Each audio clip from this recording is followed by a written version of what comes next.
Today is Monday, October 25th, 2021. Coming up, a Roland Martin Unfiltered, streaming live on the Black Star Network. Students at Howard University occupy Blackburn Center. They are demanding massive changes and accountability when it comes to housing and living conditions. The university response say they are meeting the needs of the students. We'll hear from both perspectives right here on Roland Martin Unfiltered. It's something we've all thought had happened.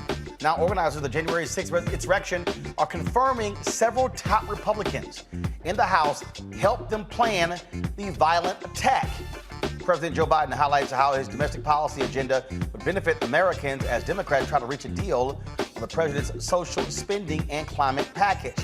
Jury selection for the trial of the three white men charged with chasing and murdering Ahmaud Arbery enters a second week. A former Georgia prosecutor will explain why it's taking so long to seat this jury. A group of black men in Louisiana got sick and tired of students fighting, so they said, we will step in, show up and show out. We'll talk to the founders of Dads on Duty about what they are doing in that school. Plus, in our Fit, Live, Win segment, Jim Jonez says you can't eat soul food and still be healthy. Really? It's time to bring the funk. Roland Martin Unfiltered, streaming live on the Black Star Network. Let's go. He's got it. Whatever the miss, he's on it. Whatever it is, he's got the scoop, the fact, the find. And when it breaks, he's right on time and it's rolling. Best believe he's knowing. Putting it down from sports to news to politics. With entertainment just for kicks, he's rolling. It's on go, roll, y'all. It's Roland Martin,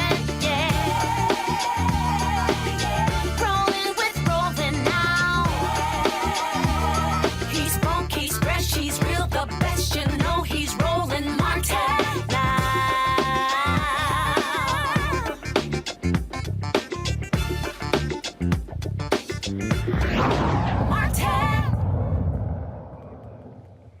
For the last 2 weeks, students at Howard University, they have been living in what we can describe as tent city outside of the university's Blackburn Center, demanding changes to the housing conditions at the university. They have made a series of allegations, been posting on social media what they call deplorable living conditions, rat-infested, rodent-infested conditions, clothes being wet, you name it.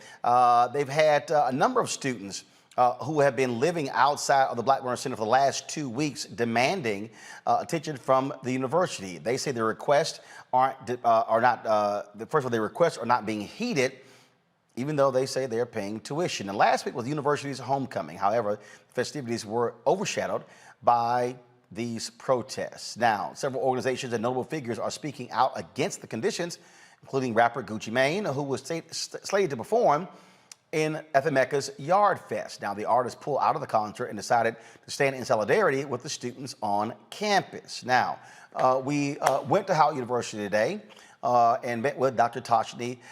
First of all, we met with several different people at Howard University. First and foremost, meeting with the university. I was talking with them last week, and we wanted to be able to come on campus. So Dr. Tashni DeBroy, who was the COO of Howard University, talked with me as we walked through one of the dormitories, the all-female dormitory on the campus of Howard University. This is what she had to say about the protest and about what's happening on campus. Dr. Tashi, so we've had for nearly 2 weeks now, numerous students laying out a litany of complaints. So let's deal with a baseline. First of all, how many dormitories are we talking about across campus? We have over 2,700 rooms, and we have about 5,500 students that are in our residence hall. So what analysis have you done? Has been an inspection of every single dorm room on campus, and the issues that are being raised? Mold, flooding, rats, roaches. So what has been the analysis of the inspections? So every single residence hall has been inspected, not only by DCRA, but also by our folks on campus. What is DCRA? So that's the district's team that does inspections. Okay. Of our residence halls, etc. All right. So whenever we have an incident, they conduct a spot check on us, and we have to send a report, especially since this our students' concerns have been so well published and publicized. DCRA has been on our campus to do those inspections as well. In particular at the towers, because that's where the flooding occurred, and I can show you where that's the site of the incident occurred. Okay, so we're in, this dormitory that we're in. This is the quad. This is our primary residence hall for young women on our And how many students are in here? About 1,000, because the quad has about 5 buildings that are part of it.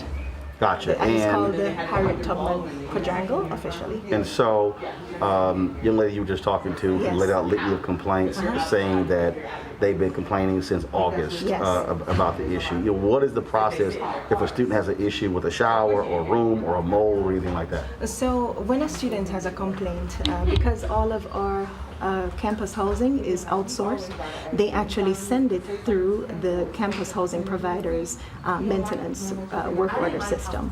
In this particular case, Corvius manages our residence halls like the Quad, Towers, Drew, etc.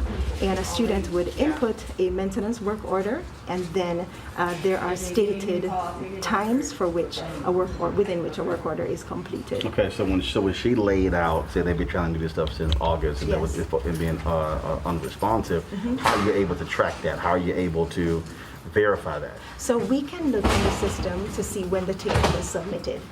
There are times when our students don't submit a ticket, but they'll tell an RA instead, and the response time may vary. But there is truth to times when we have seen that a maintenance work order has not been tended to in the stated times. And so it's us holding Corvus accountable to ensure that they do what they commit to doing when a student has a complaint. Okay, and so we're headed now to where? So I want to take you through the quad just so that you can see some of the spaces that we're speaking. Okay. Actually, you want to go up the stairs or you want to take here? Let's head upstairs. Well, it doesn't matter, so we can do this too. I didn't want you to have to wait. But this is a recently renovated residence hall. Within the last 3 years, we renovated it. And, over the pandemic, it sat for a little while without any students, so for about 18 months. And then we had to ensure that it was habitable, that people could come back in. And it was done by Corvus on the first floor, please. So prior to students coming back, they were supposed to get the building ready for all students. That's correct. So they have to do wipe downs. They have to do summer readiness is what we call it. And it's the usual maintenance that is required so that the dorms can be populated. Okay. So you're going to find on our campus right now that we're being hypersensitive to our students' needs. Right. So every single day, there are tons of crews coming through to make sure that our residence halls are cleaned. Now, were those crews down? Was that a regular occurrence prior to their complaints and their protests? There is usual maintenance prior to the protest, but now it's when I say we've ramped it up, we have ramped it up because we want to ensure that whatever needs our students have, that they're being tended to. As a matter of fact, we went above and beyond the Corvius to start ensuring that there are more contractors in here coming to look to see if there's a need, and wherever there's a need, it's being met. Now, are you also having them to answer some questions in terms of their responsibility? Because Most that's the certainly. other is because if that is a issue, Yes. if they're not doing their job, so what conversations are being had there? There is for legal reasons, I'm not going to say everything that's happening, right? But we are having very strict conversations with them to discuss, or the complaints that our students are bringing to the fore. So these crews, for example, these are part of the heightened response that we've had to make sure that the dorms, not only are they experiencing microbial wipe downs at this time with regards to the complaints that we've heard about mold, but also just general cleaning in all of our residence hall spaces. And filter changes and HVAC deep cleaning as well. Got it. So this is a typical residence hall. As I mentioned, it's populated by our women, and so we just have to ensure that every single time that a student raises a complaint, that it's being tended to in real time, and that there are no extended maintenance responses. Okay. And so in terms of the continuation of complaints from the students, what is happening with those right now in terms of how they're being processed, how they're being dealt with? Yes, so there are students who are protesting right now, some of whom don't live in the dorms. So they may not be able to see that we're actively doing something to be responsive to their needs. We've made the announcements, and the crews are here. The evidence is in the volume of people that you're seeing on our campus right now, and it is in direct response to our students' concerns. One of the big complaints, young lady downstairs was talking about mold. Of the dormitories that you inspected, how many of them had a mold issue? How many had a significant or substantial mold issue? 34 rooms out of the 2,700 plus had a mold or moisture or fungal growth issue. And of the ones that we inspected, 5 of them had a severe issue. That represents less than 2% of the rooms that we offer on the campus. And so when we speak about a building-wide issue, we're not seeing that. Do we see where there is mold perhaps at refrigerator curbs and on microwave systems? Yes. And that is the microbial wipe down and the mold remediation that is being done. So what she was talking about was also in the air vents, things along those lines. Have those also been inspected? So the reality is we don't have common air ducts throughout our residence halls. So that's why when people are saying there's a building-wide issue, we can be confident in the fact that, when we're looking at the air quality samples, we're just not seeing that. And each each room is not connected to the next from a venting system. So each room actually has its own HVAC equipment, but there are no common ducts going through each room. What about the when they said there was flooding? What was where was that, and what was the issue there? It was in the towers, but I'll tell you what happens. In a residence hall, each year we bring in quite a bit of young people. They're now acclimating to doing laundry on their own. They're acclimating to sprinkler systems that are often not in people's homes. Generally don't see that. And they're also having to acclimating to living on their own. And in this case where you saw the flooding, one student placed a hair accessory on a hanger and then placed the hanger on the sprinkler system. Now, these are systems that have very sensitive mechanisms to activate a sprinkler. And that's what happened. The glass broke on the sprinkler and it activated it, and in no time, one part of the towers was flooded, and it went down to multiple floors. So I can show you that as well. The common response is, that's called an emergency. That's an emergency response. You're going to have people coming out to, number one, turn off the sprinkler system, look to see if there's a fire, and do the due diligence to ensure that life safety systems are in place, everybody's safe and healthy. And then the next phase of it involves a dry out, and that was completed already. And now we'll do the putback or the restoration. And that is yet to be done because the students were all removed permanently from their rooms and relocated to another space within the residence. And how many students would that entail? That affected 19 students, not as severely for everybody, but anybody who wanted to be relocated was relocated. So for students that are being economically impacted, what resources are being provided to them? Again, we've heard numerous allegations. What is happening there? So there's a huge insurance claim at play. It's about a $600,000 insurance claim that Corbis is managing at this time. And as part of their system, if there are students that are severely impacted, they usually document what parts of their belongings can no longer be salvaged, and then they are financially compensated. And that's well documented. It wouldn't be the first time that we've had an issue of this kind, and a student has to be financially assisted to do replacement of his or her belongings. There are times when students will have wet clothing, right? And it's a fight with the insurance company to get a reimbursement for wet clothes. If you have wet clothes, the common response that the insurance company usually asks us to do is ensure that it can be washed and dried, and that there's not a problem there. If there are any incidents of mold, remediation can be done on one's clothing as well. But generally, if a student needs to be reimbursed, they can be and will be. And it has been done. So there are our students who are reimbursed are not necessarily going to come on camera and tweet about it, but we have the documentation, and they actually sign for it. And that's done through Corbis as well. And tomorrow, I know that they're doing another set of disbursements as well. Okay. All right. So how are you from a communication standpoint? How are you now? What are you communicating to the parents? What are you communicating to the student body? Because again, one of the complaints is that university administrations went silent. Should have been more out front. So what is happening on that front? Because there's a lot of stuff you said on social media, other media reports. How are you dealing with that? Communicating to students and parents. Well, we have been communicating with our students, and one part of that communication not only is through our main communication system, our HUCOM, but also we've been on the ground.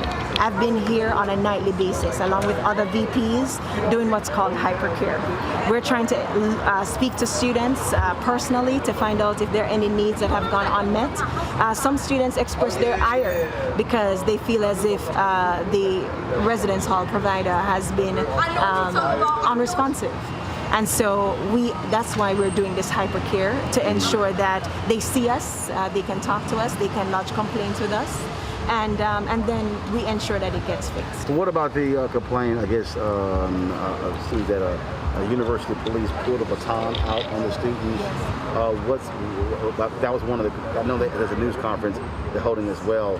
Talk about their treatment by university personnel. So if the one that I saw in particular was that a police officer had choked a young lady. I have not seen anyone who has been able to say, Dr. DeBoer, here's the footage of what we have. The cameras are rolling all the time on social media, but I'm not seeing that. And if somebody can show me where a campus police officer did that, I would be 100% committed to removing that officer from our force.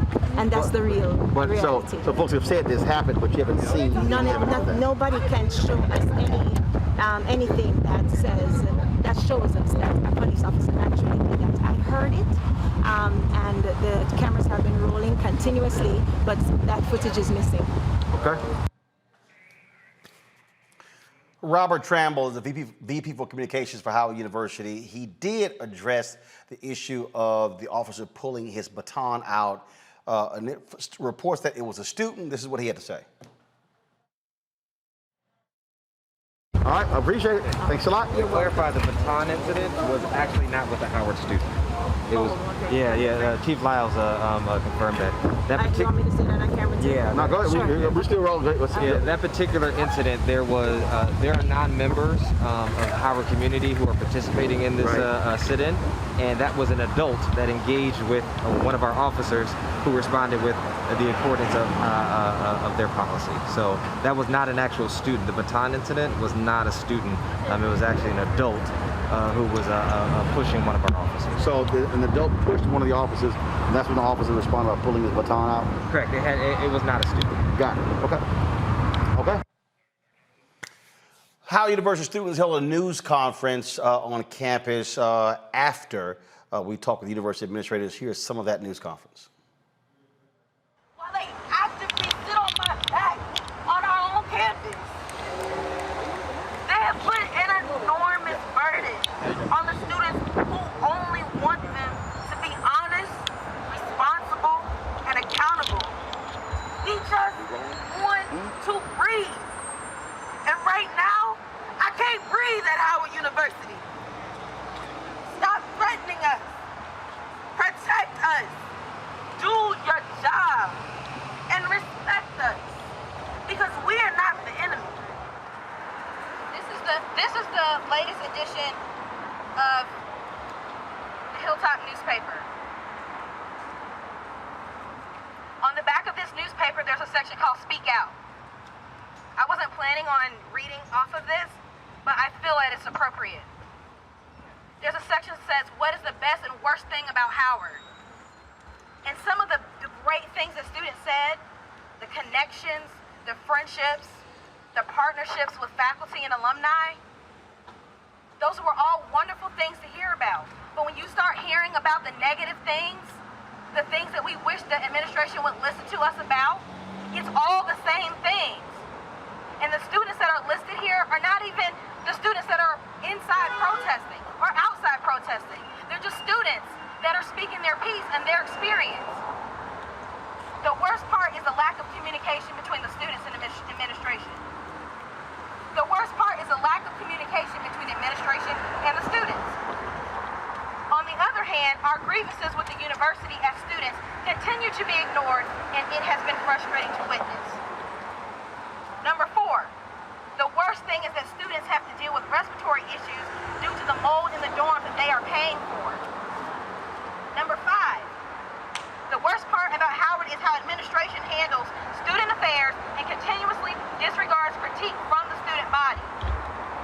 Number 6, the worst is the inability for people in positions of power at Howard to hold themselves accountable for the mistakes they've made and continue to make.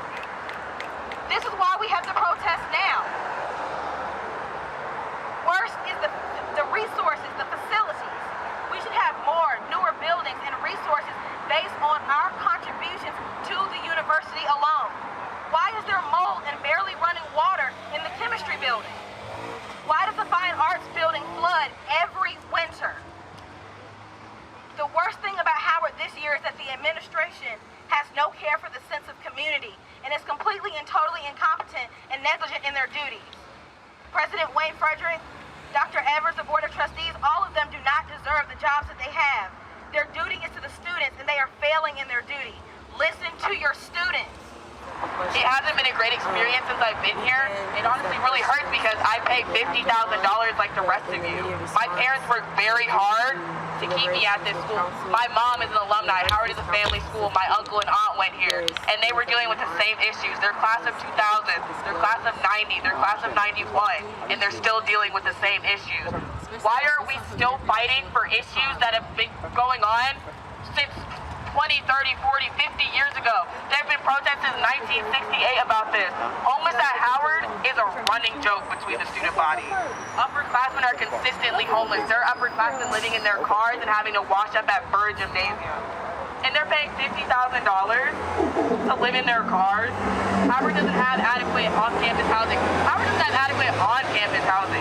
There are 17-year-olds, 18-year-olds, me, I'm a 19-year-old, living in these buildings, living in these dorms. They're doing these to kids. Evers, we will only be speaking to President Frederick and the board. Again, who have not been here. We have been out here for 2 weeks. There is no reason in the world I am 19 fighting for a right to have safe and adequate housing, for a right to have clean classrooms. There's no way I'm fighting for this. Also, our second demand, students were removed off of the board of trustees this summer. Student, alumni, and faculty positions were all removed. Where's our voice supposed to be heard? In our first demand, in a town hall that President Frederick has actively worked against. Like some of my peers have said, how are you a president of a university and can't speak to your own students? That doesn't make sense. That doesn't make sense at all. At all. The last statement that the administration put out was October 14th. What day is it? What day is it? The 25th? The 25th, and that's the last time they said something to us. That's crazy. This was my dream school. This was my dream school from 6 years old. I love Howard. I love the people at Howard. I love the friendships I made at Howard. I love Howard University. But just because I love Howard University does not mean I cannot hold my school accountable. It does not mean I cannot hold my HBCU accountable. Because I'm fighting for past generations. I'm fighting for current bison. And I'm also fighting for future bison. I'm fighting for HU26, HU27, HU28. I want my kids to be able to go here. But not right now. Not the way this university is set up, not the way this administration is set up, not the way this board is set up. There will not be a third generation from my family coming to Howard University until these issues are fixed. And this needs to be the last protest happening. The last one. Because this shit's been going on since 1968. And then there was another one in 89. There was another one in 2018. Now here we are in 2021 still fighting for these same issues. That's crazy to me. That's crazy. $50,000 to be fighting for adequate housing. To fight for my voice to be heard. Howard loves to say they're going to be creating leaders, they're creating new MLKs, new Malcolm X's. What am I doing? I'm protesting, I'm fighting for my bison, one bison, all bison. One bison, all bison. One bison, all and I'm bison. fighting, and I'm a leader. I'm a leader. And you're actively dismissing me? You're saying I'm lying, you're calling me a liar? That's crazy. That's crazy. We then visited with the students who are in Blackburn Center, and we actually went inside of the facility. Now, they had a rule that no media was allowed to shoot any video on the inside, but then they said, we're different.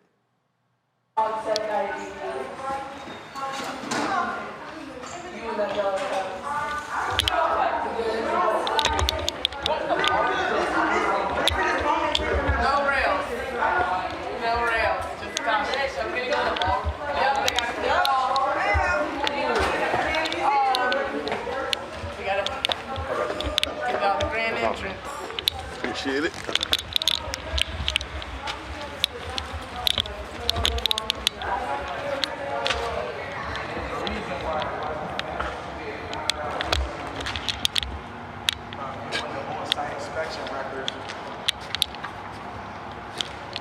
The electrical, basically the electricity of the building is not finished and it's been considered uninhabitable.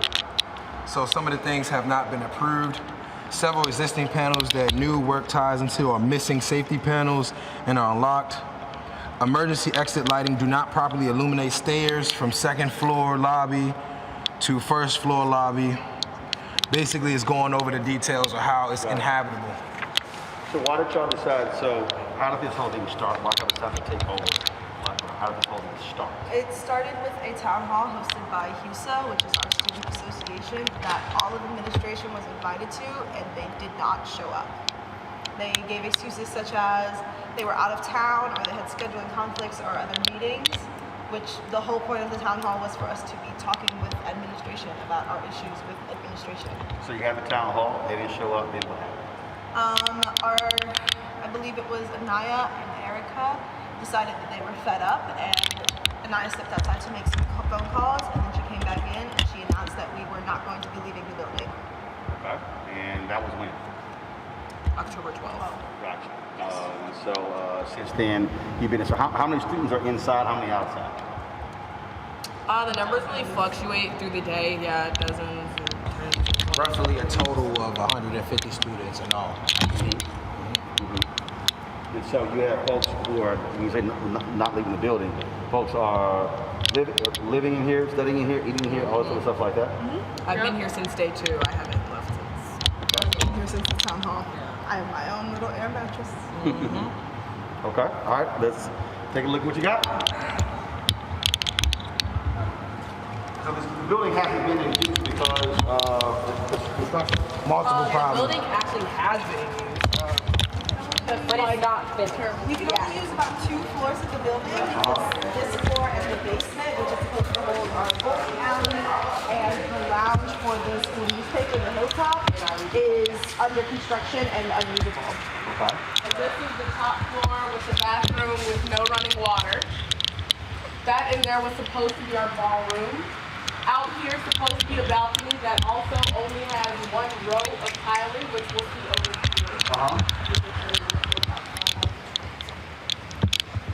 And then when you step out there, you can also see what they're stepping on. Also, We gotta move up, we gotta move up. table. So it's a little scary. You can see we have 1 row of tiling done. That's it. That's all that Maybe floor. 2 if you want to count those as 2. Yeah. All right.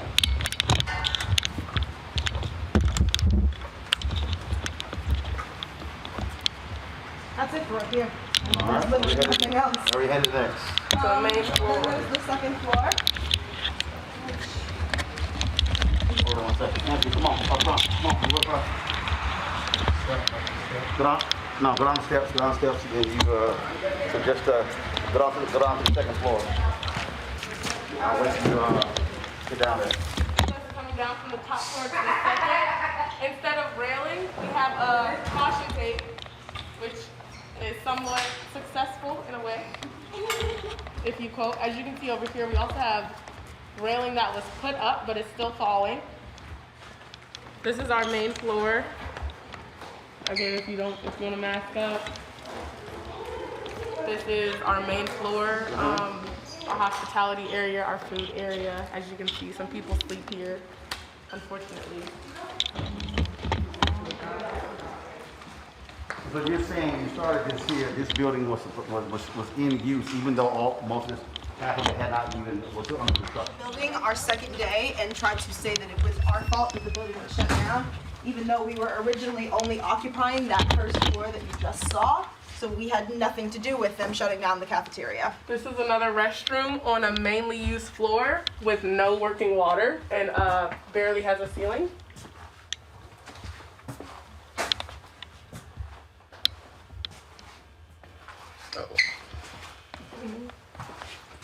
There's a Socratic seminar room back here, which we sometimes use for meetings, but none of us had any clue it was back here because this floor wasn't open until like 3 weeks ago.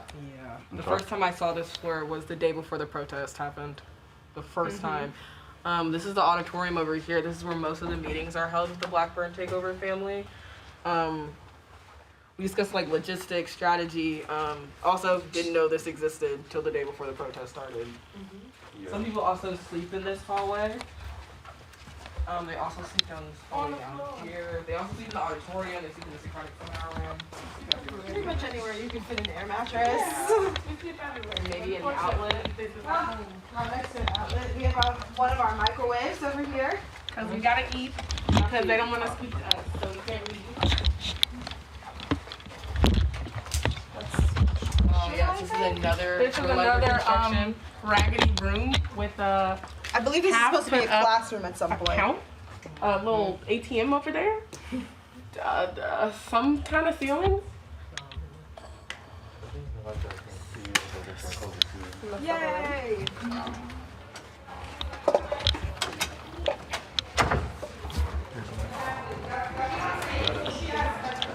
So what, so here's a question. What exactly do you want from the university?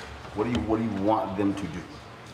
We want them not only to speak to us first, because in order to speak about our demands, they need to contact us. We've reached out multiple times and they refused So to y'all do haven't had a sit down with university leadership? No, they refused to do so. They have sent a spokesperson, the Vice President of Student Affairs, Dr. Cynthia Evers, and all that she does when she comes in here is threaten us with expulsion and attempt to intimidate us by bringing more police who further escalate a peaceful protest. And so, if you do meet with them, what do you want? What do you want to actually? What are your demands? What do you exactly want from university? Well, they're listed outside of the door, but demand number 1 is to have a town hall with President Frederick so students can air their grievances out. Demand number 2 is to have student affiliate trustee positions reinstated back onto the board permanently. We were removed this summer along with faculty and alumni seats. Was an explanation provided by the board as to why those positions were removed? No, the very basic explanation they gave in the press release when they announced that our seats were being removed was to make the board a more fiduciary board and specifically for money. And I don't understand why students couldn't be on that board because I do pay tuition here. I pay $50,000 along with the rest of my peers. There are at least $2 million of tuition dollars in this room right now in this building. And we don't know where that goes. And we don't know where it goes. This institution has a major issue with financial transparency. A lot of our buildings are run down, our dorms are run down. Howard loves to claim that the dorms were renovated. They weren't. Or they were renovated poorly by Corvias, the housing management company right now. Demand number 3 is to have a comprehensive housing plan actually given to us by the university and by administration to have a plan to fix the mold issues, to have a plan to fix the water damage that's going on right now. Now, in talking to COO, so there are 2,700 dorms on campus. 34 had mold issues, 5 were serious. When I asked about the flooding issue, I was told that was a result of a student hanging something from a sprinkler. And so when you talk about the mold issue, what have you done in terms of, have you pulled together numbers from other students, then documenting, and so from your perspective, how extensive is the mold issue? I can tell you from the testimony of 2 RAs that they have more than 34 rooms with the 2 floors they manage. Just the 2 floors. Just the 2 floors. That's my RA. Yes. In my building alone, there are 11 floors. Yes. So in one building, on 2 floors with 2 RAs, there are more than 34 cases reported. Yes. They're so trying to gaslight us. So those particular RAs, have they come forward with documentation showing these are the actual rooms and with the mold issue and how extensive it is? Yes. My RA just sent all of that evidence in our floor group chat this morning. I just looked through all of it. It's absolutely disgusting, actually. So yes, we do actively and are still collecting that evidence. There is a lot because a lot of students live with the mold, the water damage, the rodents, the mushrooms, just things that should not be in a dorm. They actively try and gaslight us with false numbers to minimize their wrongdoings. I do want to speak on the water damage as well. It's not just a sprinkler that fell and caused the flooding and that caused 7 floors to be stricken with water damage. When it rains, water does come through the window. It leaks through my window. It causes water damage. The only mention I've heard of water damage from an authority figure has been my RA knocking on my door one time, 2 days into this, 2 days when I moved in, 2 days from when I moved in, asking if there was water damage.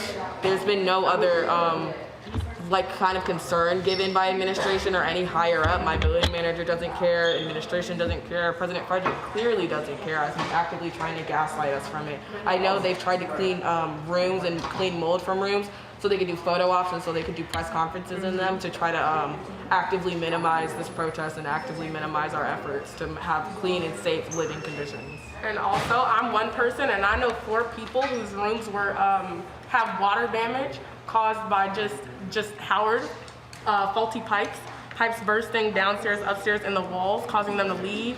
Their items being destroyed. They have to leave this place with nowhere to go without Howard's help. And me personally, I do live on the top floor in my dorm, so I have had water come through my ceiling. That's not a me thing, that's a Howard thing. Give me 1 second, sorry guys. Anything else? I think the rest is. So y'all plan on staying? So your deals until you meet with university officials, you're gonna stay? Correct. So those demands are met. All right. Cool. Appreciate it. Thank you. All right. Thanks a lot. Thank you. All right. Y'all take care. All right, folks, that's a whole lot to digest. Let's go to our panel. Dr. Ahmaud Arbery, professorial lecturer, School of International Service, American University. Brianna Cartwright, political strategist, Dr. Julian Malveaux, Dean, College of Ethnic Studies, California State University, LA, President Emerita Bennett College. Julian, I'll start with you first and foremost. Look, you've run a HBCU. You know what it's like to deal with facilities, deal with student unrest. Your assessment of what's happening on the campus of Howard. Well, two things. First of all of our HBCUs have infrastructure issues. Our buildings are old. I'm not surprised. I had a building flood on me when I was at Bennett. My chemistry lab just flooded. I think that's the day I cried, sat in front of my steps and cried because I just didn't know what to do, didn't have the resources. So most of our buildings on most of our campuses are just very old. Students have to understand that. But at the same time, I don't understand why President Frederick will not meet with his students. That's the very minimum that he can do is to meet with his students. Sending Dr. DeBroy, the COO, or the woman who is the VP for Student Affairs, because from the media, she's just not saying anything. These students deserve to be heard. Throwing the students off the trustee board as well is a bad move. This generation wants to be heard. Howard has a lot to do to clean this one up. Omokongo. It's sad, man. I've been seeing these stories since I was a student in D.C. in the 90s about Howard University and the campus. The students need to be respected, number one. Howard got all of this prestige over the last summer. LaTanya Coates coming, Nicole Hannah-Jones, Felicia Rashad, the Chadwick Boseman building. But all of that is beautiful and important and necessary, but it all comes down to the fundamental respect for the students. And so Howard has a lot of work to do right now to make sure those student voices are being heard, because the world is hearing them right now. But if they don't feel like their leadership at the school is hearing them, the university leadership is going to be in for a very bumpy ride. We need to respect and take care of our babies, man. This is sad. It's not just Howard University, Brianna. This is a story just 7 days ago in Atlanta. Go to my computer, please. Atlanta students protest for better housing and more funding for HBCUs. The Atlanta Journal-Constitution. Students from Morehouse, from Clark Atlanta, and joined together for this particular protest again. So what you're seeing is students look at what's happening on one campus and say, you know what, let's raise our voices on the other. Absolutely, Roland. As it's previously been stated, our HBCUs are subjected to disparate conditions, and they deserve better. And Howard is one of the better known ones, and so this is very sad. As you see also in Atlanta, this is just not isolated to one HBCU. It's not isolated to Howard. It's not even isolated region-wise. Turning to Virginia, I know we've previously talked about the governor's race there, and honestly, there hasn't ever been anything. They never lifted a finger for the state of Virginia Union Hampton, Virginia University of Lynchburg, and so I mean, there's no way that there can be a governor's race. No Democrat. Well, first of all, hold up. Here's what you have. First of all, Hampton is private, and so you have Virginia State, Norfolk State, your public HBCUs, where they actually, when it comes to funding from the state, but it's different when you're talking about private. Howard is also in a different situation because of the special designation, the federal funds that they get, but Howard is also private, and so you have that distinction. That's why it's different on the state level than Howard, which is dealing with funds from Congress. Right. However, there was a request in the special session of the General Assembly to allocate $50 million to Virginia HBCUs under the American Rescue Plan Act, and there was a deliberate denial. And so of Northam's $4.3 billion, not a penny went to HBCUs. So we see that over and over again in the states of there not being a priority of helping HBCUs. And also, I mean, honestly, Congressman Scott should answer about whether they've complied with the court's rulings in the Adams case. And because there has been shown that Virginia has discriminated against HBCUs. So we've seen this in, sorry. No, go ahead.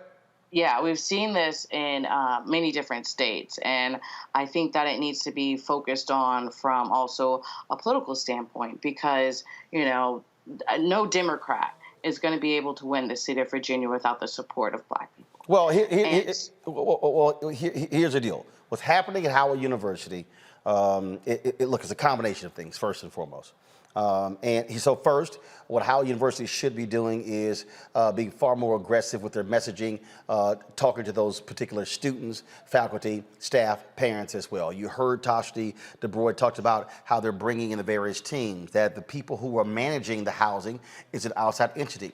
They should be examining them, making demands of them as well. They're bringing in additional crews. And so that's one of the things that they must do. I agree. They all should be sitting down with the students going over these various things.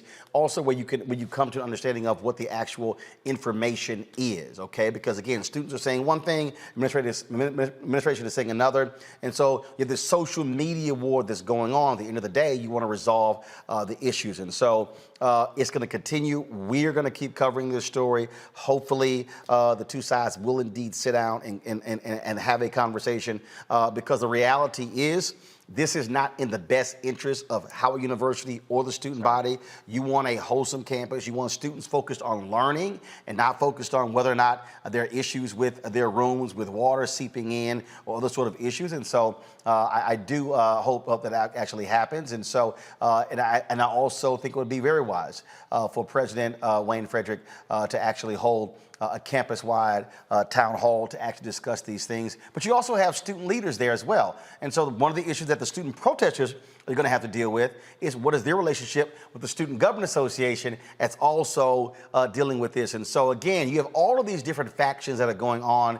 At the end of the day, it's about solving the problem. I got to go to break. When we come back, we're going to talk to some brothers in Louisiana talking about solving the problem. They got sick and tired of some kids fighting. So 40 black men said, we're going to show the hell up and see if y'all want to act a fool while we walk in these halls. Reminds me of my own daddy. We'll talk about these brothers out of Louisiana. Next on Roland Martin Unfiltered, right here on the Black Star Network.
Betty is saving big holiday shopping at Amazon. So now, she's free to become Bear Hug Betty. Settle in, kids. You'll be there a while. Ooh, where you going?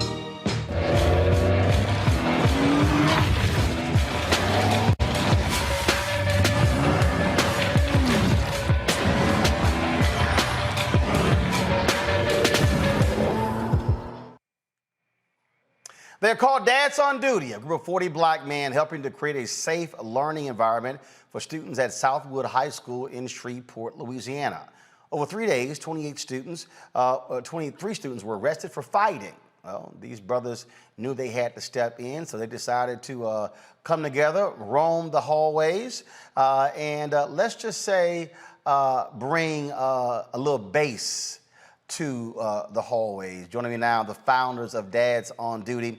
We have Michael Lafitte II, Zachary Johnson, Michael Morgan Sr., Tracy Harris, David Telsey III from Shreveport, Louisiana. Gentlemen, glad to have y'all here. You know what? As I was sitting in the break, I immediately thought about the Deacons of Defense. There's a movie that was actually made. Forrest Whitaker starred in that, where you had some brothers who protected black neighborhoods from the Klan. They were armed, and there were Deacons of Defense chapters that were all over the South that protected civil rights workers fighting Jim Crow. In this case, y'all said, okay, y'all want to keep acting a fool? Let's see if you do it with us in the hallways. Who first of all said, I need to call these brothers together and let's do something? So how did it first start? Thank you, Roland. It initially started by after the call out of all the negativity that was going on in the media at our children's school. So I sat down and I realized that, you know what, we're not going to allow this to happen. We're not going to allow this to continue to unfold. So I sent out a text message, made a few phone calls to some of these active fathers that I see at the campus all the time to see, you know what, exactly what is it that we can do to help navigate us through the things that are going forward. So we set up a meeting at a wonderful place in downtown Shreveport called the Office Hub, and just came together with a plan. We put that meeting together on a Sunday. We were boots on the ground that Monday. Okay, so first of all, how did you also get into the school? There are a lot of schools that don't allow parents and others to roam the hallways and do things along those lines. And so how did that happen? How did they embrace that? And exactly how long are you there at the school? You're there in the morning? Are you there all day? You're in the afternoon, after school? So our way of getting into the school has stated that we are active fathers who are at the campus all the time. So we're not strangers to the campus. In addition to that, the principal at Southwood High School, Dr. Kim Pendleton, has a great open door policy. She welcomes these type of programs on the campus, and that's through the leadership of Dr. Lamar Goree, who is our superintendent of Cattle Parish Schools. So they welcome these type of programs, positive programs, onto the campus. So it was simple to be able to get in there. But once we got there, we knew that we had to do what was needed to take back our campus. In terms of time, what's the time commitment of dads on duty? So daily, we get there probably around about 7:40 in the morning, and we pretty much roll out shifts. So keep in mind, we're all working. You know, we've got to go to work. We've got to run businesses. We've got to do community work. But there's nothing more important than our children. So we'll get there probably around 7:40 or so in the morning, and we'll go from, well, I'm committed to maybe 7:40 till about 9 o'clock. I've got to be in the office at 9:30. You got others like Zach and Mike who will come and they'll stay a little bit later. And you got other brothers who may come through and they'll work during their lunch shift. They'll spend their hour lunch break on the campus, alleviating some time to other educators so they can spend time, you know, getting a lesson plan together or just taking a brief mental health break. How has it, first of all, how has it been first of all, before I ask that question, do each one of you have a child at the school right now? Yes, sir. Yes. Yeah, I have two. I have four. You have two, you have four? Yes. I have a 9th grader and a 10th grader there. I have 3 juniors and a freshman. I've got one 16-year-old daughter. I got one 15-year-old son. And I'm the odd one out.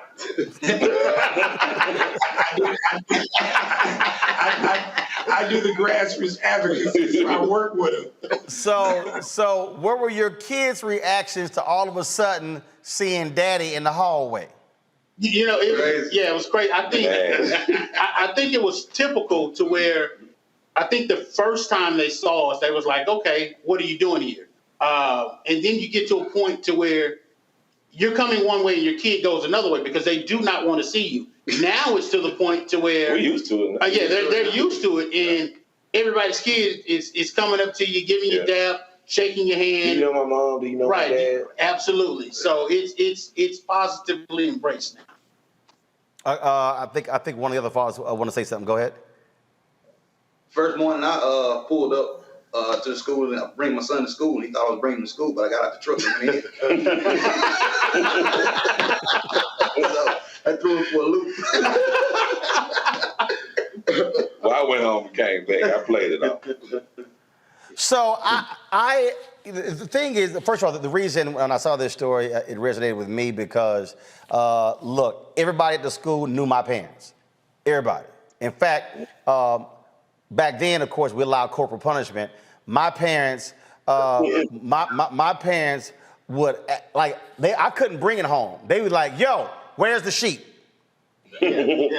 So they demanded the sheet and signed it. They were like, "Yeah, absolutely, we're gonna allow that." And my dad was sort of the same way. He stopped many fights, followed kids home, checked mamas and daddies. I used to be in the car like, this Negro is crazy. Yeah, that's us. Yeah. It's definitely us. So I take it each one of you have your own story. That prior to this, how other kids were like, man, your daddy, he out of his mind. He don't care. You know, the thing about it is we operate in individual silos, but we're trying to accomplish the same mission. So to find brothers who are in tune with the same exact mission because we serve the same cause and purpose, I mean, what can stop us? You know, to see a unified front of men, although you see this front of black men, we have some other brothers of other colors that are involved. But to just see men on the forefront, to take back our school, to take back our community, what more can you say? What can you say that's negative? Craig, I want to bring you up in here. What has been, first of all, when you talk about this fighting that was going on, all of a sudden they now see and feel your presence, and my understanding, all the fighting has ceased? At this stage of the ball game, yes. But that's a combination of what Dad's on duty is doing with the current security there, the relationship with the administration, with Dr. Pendleton, with the Sheriff's Department that patrols. So it's a combination of it.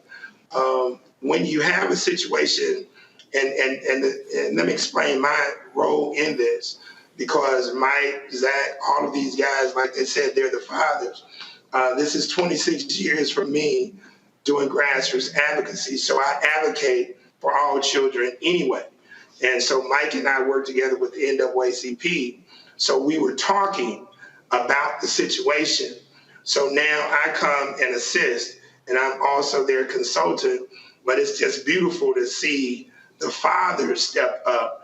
So it's also encouraging for people who don't have children, alumni of the institution, grandfathers, uncles, get involved in the situation so that now you can help to rectify some of these negatives and turn them into positives. David, here's what's interesting. When I ran the Chicago Defender, politicians would come in, they would seek our endorsement. I would always ask them the same question. I said, how are you challenging parents? They would say, well, what do you mean? I said, when you go to these town hall meetings and you got a parent who's jamming you up, I said, is your response to the parents, well, do you belong to the PTA? What is your involvement? And they would go, no, I don't do that. I said, well, why not?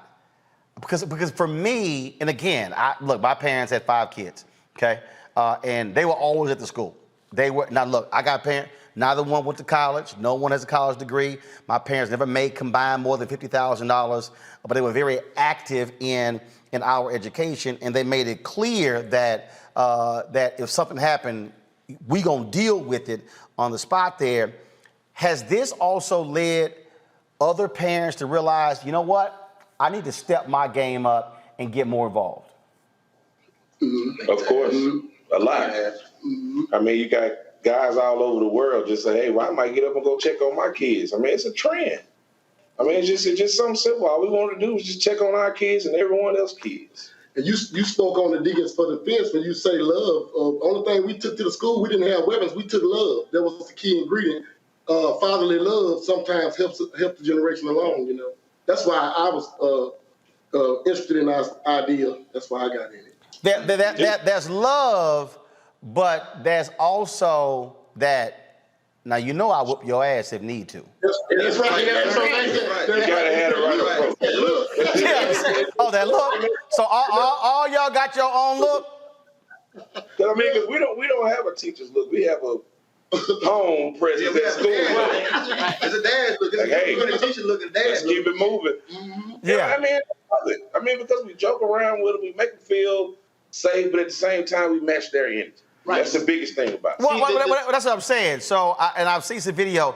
Y'all joke with him, but it's sort of like, again, my daddy. We would joke with my daddy. Then there was a certain point when it was like, okay, we gonna go play with mama because he's like, okay, I'm done joking with y'all ass. Y'all go on. You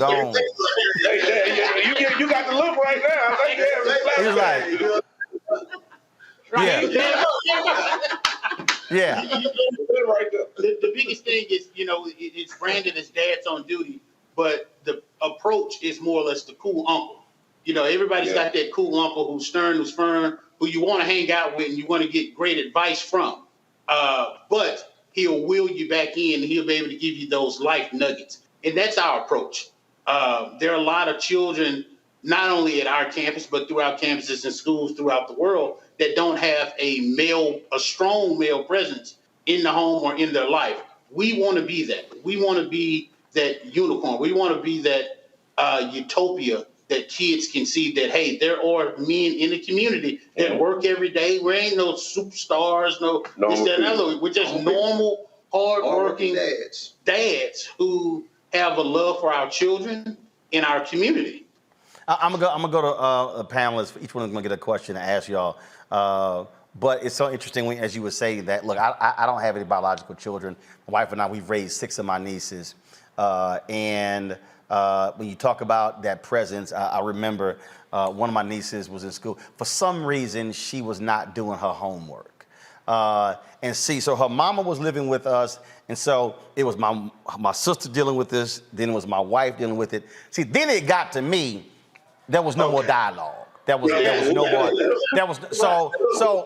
See, when I had to go up to the school, then the problem escalated. In fact, my staff has already said, Roland is the brother who's behind the glass, break in case of emergency. When you break that glass, ain't no more conversation.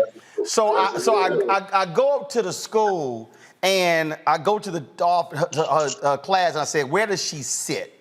And so I start pulling stuff out the desk. I'm pulling out homework assignments, all kind of crap. And I'm like, I need to know how long has this been going on? So when I left, they would come back from lunch. I turned the corner. When I say the look in her eye, when she saw me hit that corner, it was like, oh my God. And I said, I'll deal with your ass after school. And when I picked her up, we picked her up. Now mind you, we ain't live far from the school. I said, I need to understand. I said, you were not doing your homework, right? No, I said, what's going to happen when we get home? And I'm gonna get a whipping? No, you're not gonna get a whipping. I'm gonna beat your ass. Now, some people out there, I know some of y'all out there, y'all don't believe in that. That's your damn problem. But when you ignore your mama and ignore my wife and it get to me, we ain't having no more conversations. And so I had to whoop that ass when we got home.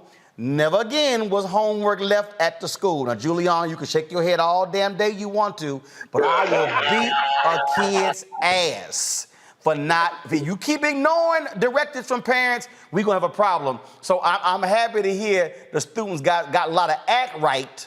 Now that y'all roaming them halls. Let me see here. Omakongo, you a brother. Brother's gonna get the first question. Well, first of all, I appreciate it. And in my book, you all are stars. I've been following this story all day, and it's just really amazing. So the question that I have is, we've talked a lot about the influence you have on the students, but one question I have is, what influence are you having on the teachers? Are the teachers treating the students a little differently now? Are they less likely to maybe kick them out of class, reprimand them? Are they responding to you all in a different way that's having a positive impact on the students as well?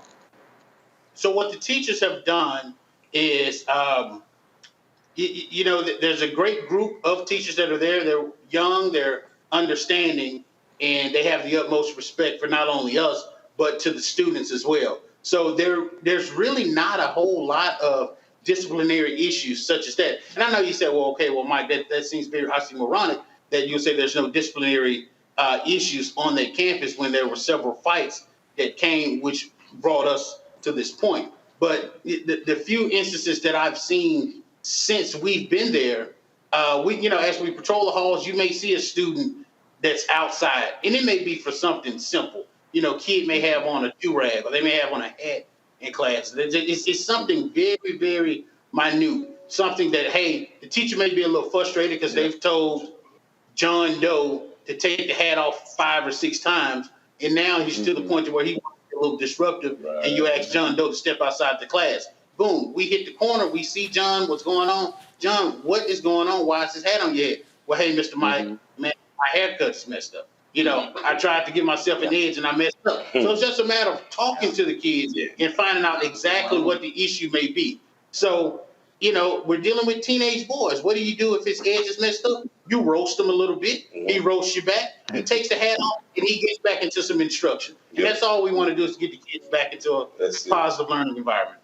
But Micah, thank you. I'll also say this: what I've seen with the teachers, I see a confidence when they see these guys and they smile and it's like a thumbs up, because oftentimes in most schools, people drop their children off and it's like whatever they got going on at the house, fix my child, teach my child, discipline my child, everything. And so I think now that teachers see some reinforcement, it makes them feel relieved. That's what I've seen more than anything. And we don't just walk around, we actually stick our heads in the doors of the classroom. Hello, how's everyone doing today? It makes a difference for the teacher, just a little bit less load off the teacher show. Absolutely. Julian, your question, Julian. Thank you. There's been a lot of research about teacher shortages of substitutes, essentially the fraying infrastructure of our schools. Are you all experiencing or noticing that? And what would you tell someone who wanted to be a teacher but is sort of intimidated or frightened by the current climate in education? I would tell anyone that one of the greatest things in life, other than having great parents and great structure, is having great teaching. We do need strong teachers. We do need well-qualified teachers. But most importantly, we need to see more teachers who look like us in the classrooms. So I would definitely encourage those to go into the educational field and to not only learn it, master it, but to give back. And you can give back by becoming a teacher. We do know that sometimes being an educator appears to be a thankless job, but those who have that mentality that education is a thankless job, that's why you have men such as us who stand before. Yep. Brianna, your question. Yes, thank you so much for doing this. Just like Roland, my dad was one of the people who would show up in the hallways if there was any issues. I remember in high school that someone asked if he had a job because he was literally always there. So I really appreciate this. And, it's really one of the best ways to create a positive learning environment for every student, and having this be the solution. So kudos in the school for allowing you to create this community built on a parent-teacher relationship. My question is, what actions did you first have to take to establish dad on duties with the administration? Was it instant where you said, okay, there's a problem, and they called you and they said, well, be here? Or what was those beginning steps for the solution? That's a great question. So the first thing that we had to do, of course, is get permission from the principal as well as through the district. After doing so, we set our own protocol and parameters to make sure that everybody who goes up there has the best interests of our children. Right. And some of those protocols that we set in place were being background checked, criminal background checked, and fingerprinted. We don't want any of those type of things to come about. There are some folks that want to do great things within the community, but things may have happened to where we don't want to mess up the branding and we don't mess up the great work that we're doing. So those are some parameters that we personally set in place. All right, then. Lanny, come here. So that is the thing. Look, what y'all are doing, I think, is most important. And again, I'm glad to see the attention that you're getting. I wanted to make sure that we had y'all on the show. Come here. Come here. So, just so y'all know, that niece who wouldn't turn her homework in, she worked on my show. She's still right now.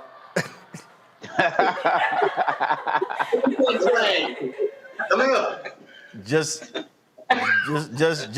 know she's still not doing her damn homework, and now she's grown.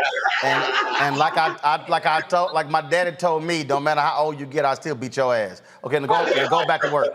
Go on back to work. Go on back to work. Your mama don't pay you, I do. All right, gentlemen, I appreciate it. Thanks a bunch. Y'all keep holding it down, and hopefully we look forward to seeing more chapters of Dads on Duty all across the country. Absolutely. Thank you, brother. Thank you for having us. All right, y'all take care. All right, y'all, real quick break. We come back. We're going to talk about the Ahmaud Arbery case. Why is jury selection taking so long? We'll break it down next with the former prosecutor right here, Roland Martin Unfiltered, on the Black Star Network. Oh, that spin class was brutal. Well, you can try using the Buick's massaging seat. Oh, yeah, that's nice. Can I use Apple CarPlay to put some music on? Sure, it's wireless. Pick something we all like. Okay, hold on. What's your Buick's Wi-Fi password? Buick Envision 2021. Oh, you should pick something stronger. That's really predictable. That's a really tight spot. Don't worry, I used to hate parallel parking. Me too. Hey. Really outdid yourself. Yes, we did. The all-new Buick Envision, an SUV built around you. All of you. Once upon a time, there lived a princess with really long hair who was waiting for a prince to come save her. But really, who has time for that? Let's go. Feeling myself. I'm feeling She ordered herself a ladder with Prime one-day delivery, and she was out of there. I'm with some hood girls looking back at it, and a good girl in my tax bracket. Now, her hairdressing empire is killing it. And the prince, well, who cares?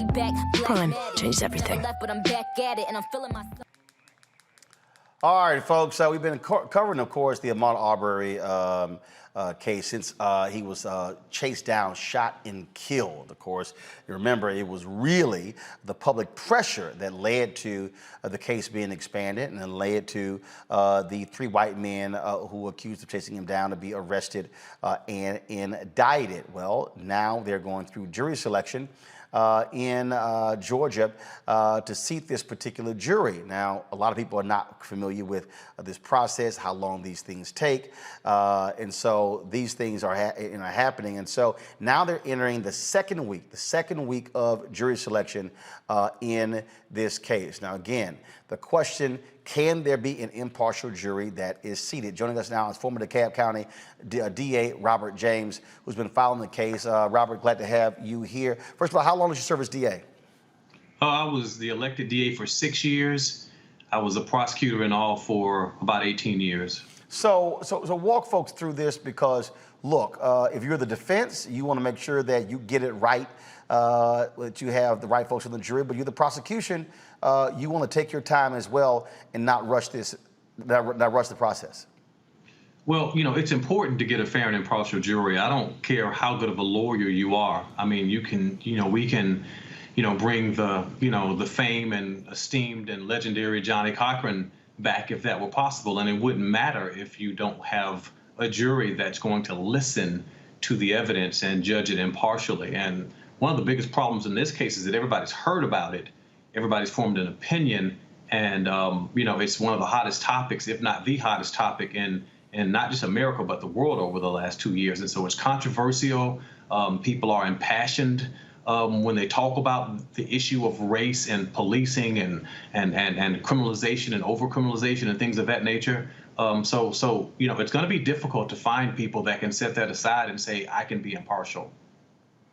And so as they're walking through this, first of all, we heard this weird thing the other day where they uploaded some evidence on a website. But that I don't understand how the hell that happens. How some suppressed evidence can be made available on a public portion of the website that impacts jury selection. Yeah, I've never seen it, right? Typically in cases like this, and I've been involved in high-profile cases before, even national cases, prosecutors, defense lawyers, court personnel, they're typically extra careful in a case like this because there's already a high level of scrutiny because the entire world is watching. And then there's already the, the issue of bias that you're dealing with prospective jurors. People, and God forbid someone, that's going to serve as the juror in this case potentially see something that's suppressed that they should not see. Are we naive enough to believe that that's not going to affect their opinion, right? So how long do you see jury selection going before this trial actually starts? Well, that's an open question, and I don't think anybody, has the magic ball here or the magic answer. It could take weeks. I've been involved in trials where jury selection has taken several weeks, and in a case like this, where number one, it's a small community, and that's what we're not really putting in context when we talk about this case. It's in a very small community, and a lot of people in this community, they knew Ahmaud. A lot of folks in this community know the individuals that are charged with murder. They know them well, and if they don't know them, they know someone that knows them. And then the next level is that you've got some pretty serious and significant racial bias going along. You have people that come to the table and they already have these issues. When you're asking them to be fair and impartial, are they even capable? So as a prosecutor, you actually want people to be open and honest. The last thing is that you want somebody to get on a jury that has issues with young black men, running through white neighborhoods and have the same level of suspicion or bias that, that the defendants did for Mr. Arbery getting on your jury. You don't want a person like that on your jury. So you want them to say, no, I can't be fair and impartial. And if those people are honest, this could take weeks. I honestly don't expect it to be done next week, not the way that it's been going. All right, then. Well, look, it's going to be something that we're going to be paying a lot of attention to. Robert James, we appreciate it. Thanks for providing it, and I look forward to having you back once a jury is seated and the trial gets underway. Thanks for having me. Appreciate it. Folks, just got to pay some bills when we come back. Rolling Stone drops a major explosive story over the weekend detailing House lawmakers, Republicans, who were in on the planning of the insurrection on January 6th. Move on now, Condoleezza Rice. We'll discuss next. Roland Martin Unfiltered on the Black Star Network.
Maureen is saving big holiday shopping at Amazon, so now she's free to become Maureen the Merrier. Food is her love language, and she really loves her grandson. Like, really loves. Well, I think it's really politically expedient for Mitch McConnell to say let's move on, especially when the former twice impeached disgraced president enjoys attacking Mitch McConnell. But the problem is that past will become prologue if we don't find out exactly what happened January 6th. And we will. So it's not time right now. We will find out. We must find out before moving on. We will find out. But I'm going to tell you, I live in California, not Washington, D.C. Mm-hmm. And the American people do have other concerns that we ought to be thinking about and talking about. Respectfully, and Madam Secretary, I think. Well, let me finish, Sunny, because. Well, I think it's really politically. So that was Condoleezza Rice last week on The View saying, you know what, it's time for us to move on. Rolling Stone dropped this on the weekend. Several January 6 organizers say they met with several House Republican lawmakers leading up to the events of the deadly insurrection. an exclusive report with Rolling Stone, the organizers identified the members of Congress who allegedly took part in these conversations or were represented by senior staffers.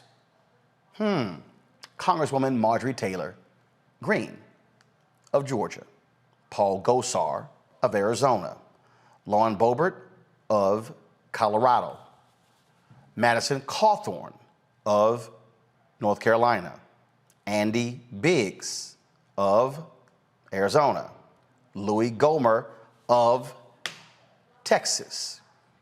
The sources claim that Representative Gosar promised pardons for the organizers on several occasions. Democratic lawmakers chimed in on the report and are calling for the expulsion of any congressional member involved in the events. This is what Congresswoman Alexandria Ocasio-Cortez tweeted. Any member of Congress who helped plot a terrorist attack on our nation's capital must be expelled. This was a terror attack.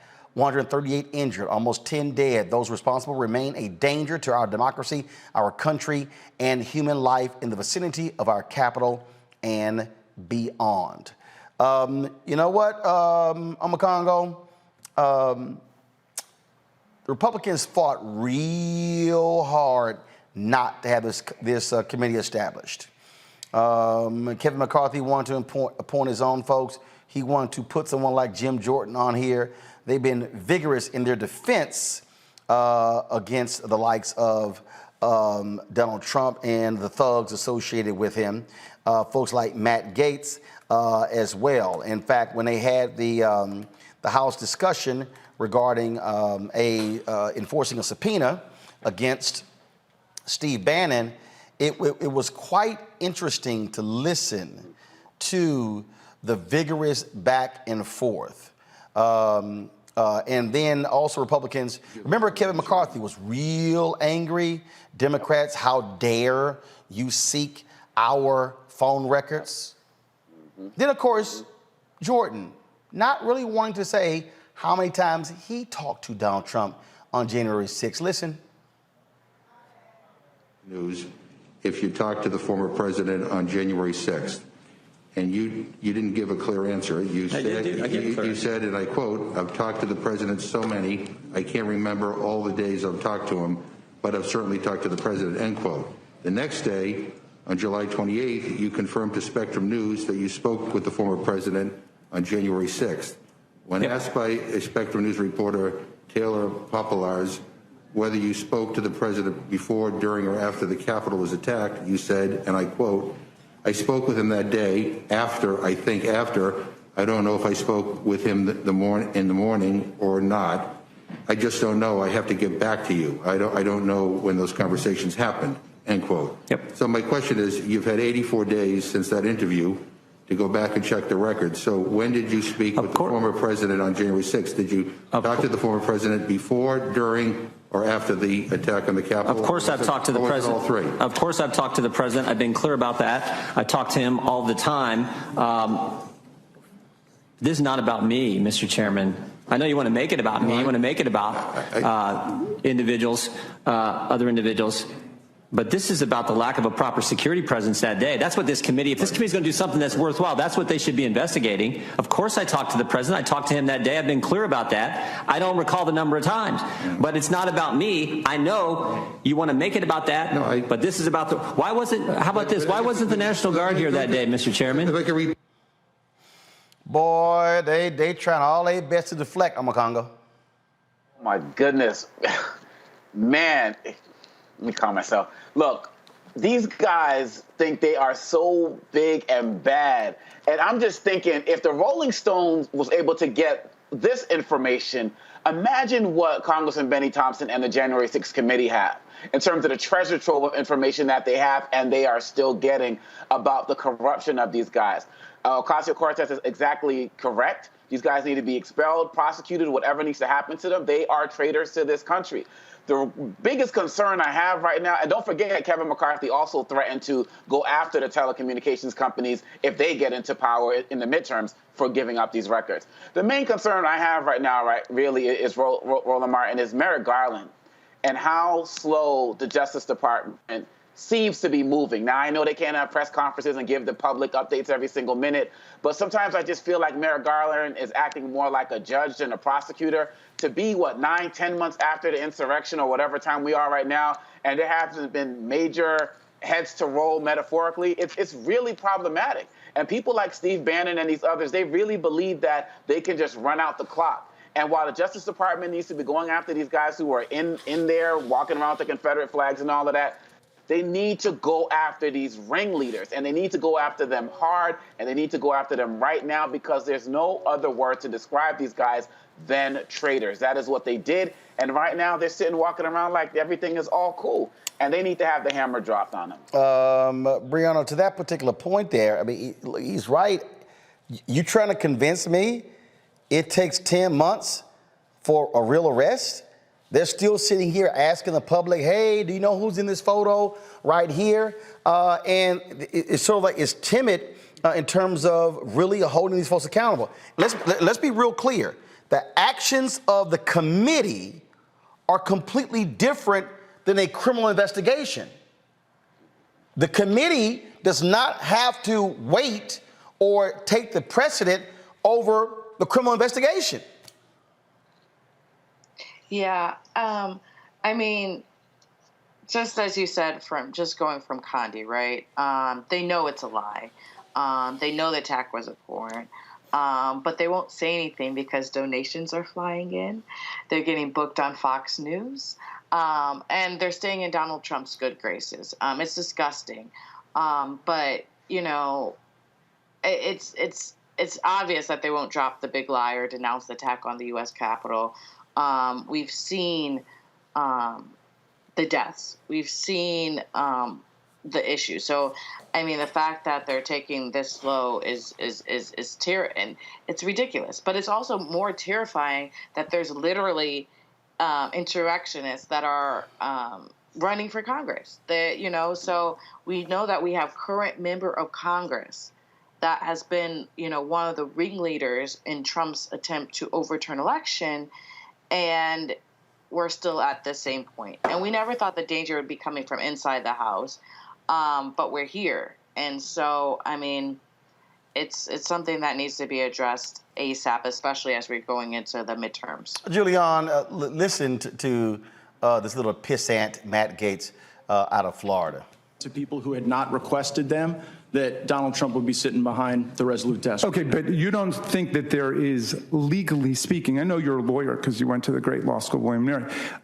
Legally speaking, there was no election fraud or no election corruption. Well, let's put it this way. Do you agree that 61 different federal and state courts, including 8 judges that Donald Trump appointed himself to the federal bench, have rejected every claim of electoral corruption or fraud that have been advanced? Do you agree with that? I don't. And the reason is those claims are not evaluated because in many of the circumstances you reference, jurisdiction was the principal question. So I think it requires a review of the perceived. Do you have any case authority in the land of those 61 cases or any other cases where a court has determined that there was electoral corruption or electoral fraud that materially affected the outcome of an election in any state in the union? No court. Do you have one? Which I believe is a real failure of the judiciary. I think the Article 3 courts failed our country by not exercising more jurisdiction over those questions. Now, there's a difference in whether or not fraud existed and whether or not there's an adequate remedy. And I think also a number of those cases were kicked on remedies. No court has said that fraud existed, and so there's no remedy because there's no violation, Mr. Gaetz. Right, but you cannot. There's no violation. There's no fraud. That there was no fraud if they didn't take up the question and review the facts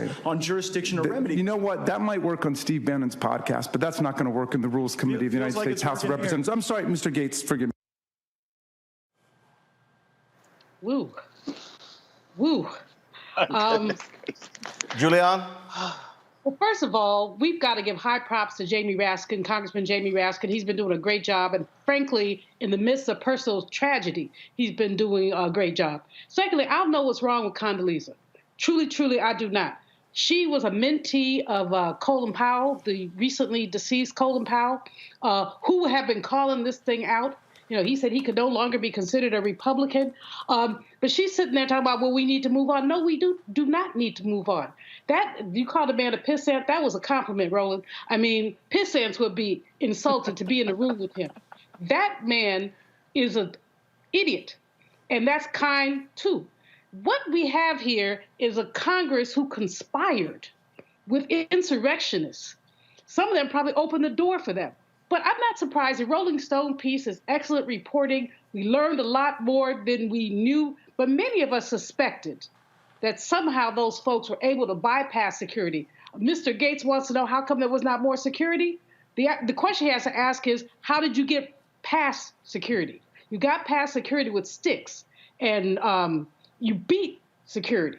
That's how you got past security. And so hopefully, at some level, we're going to have the opportunity, and good for what they're doing, but to have the opportunity to have this all laid out. But as it's all laid out, what's next? Because these folks, they have been emboldened, and there have been no consequences. And there have been no consequences to the members of Congress who conspired.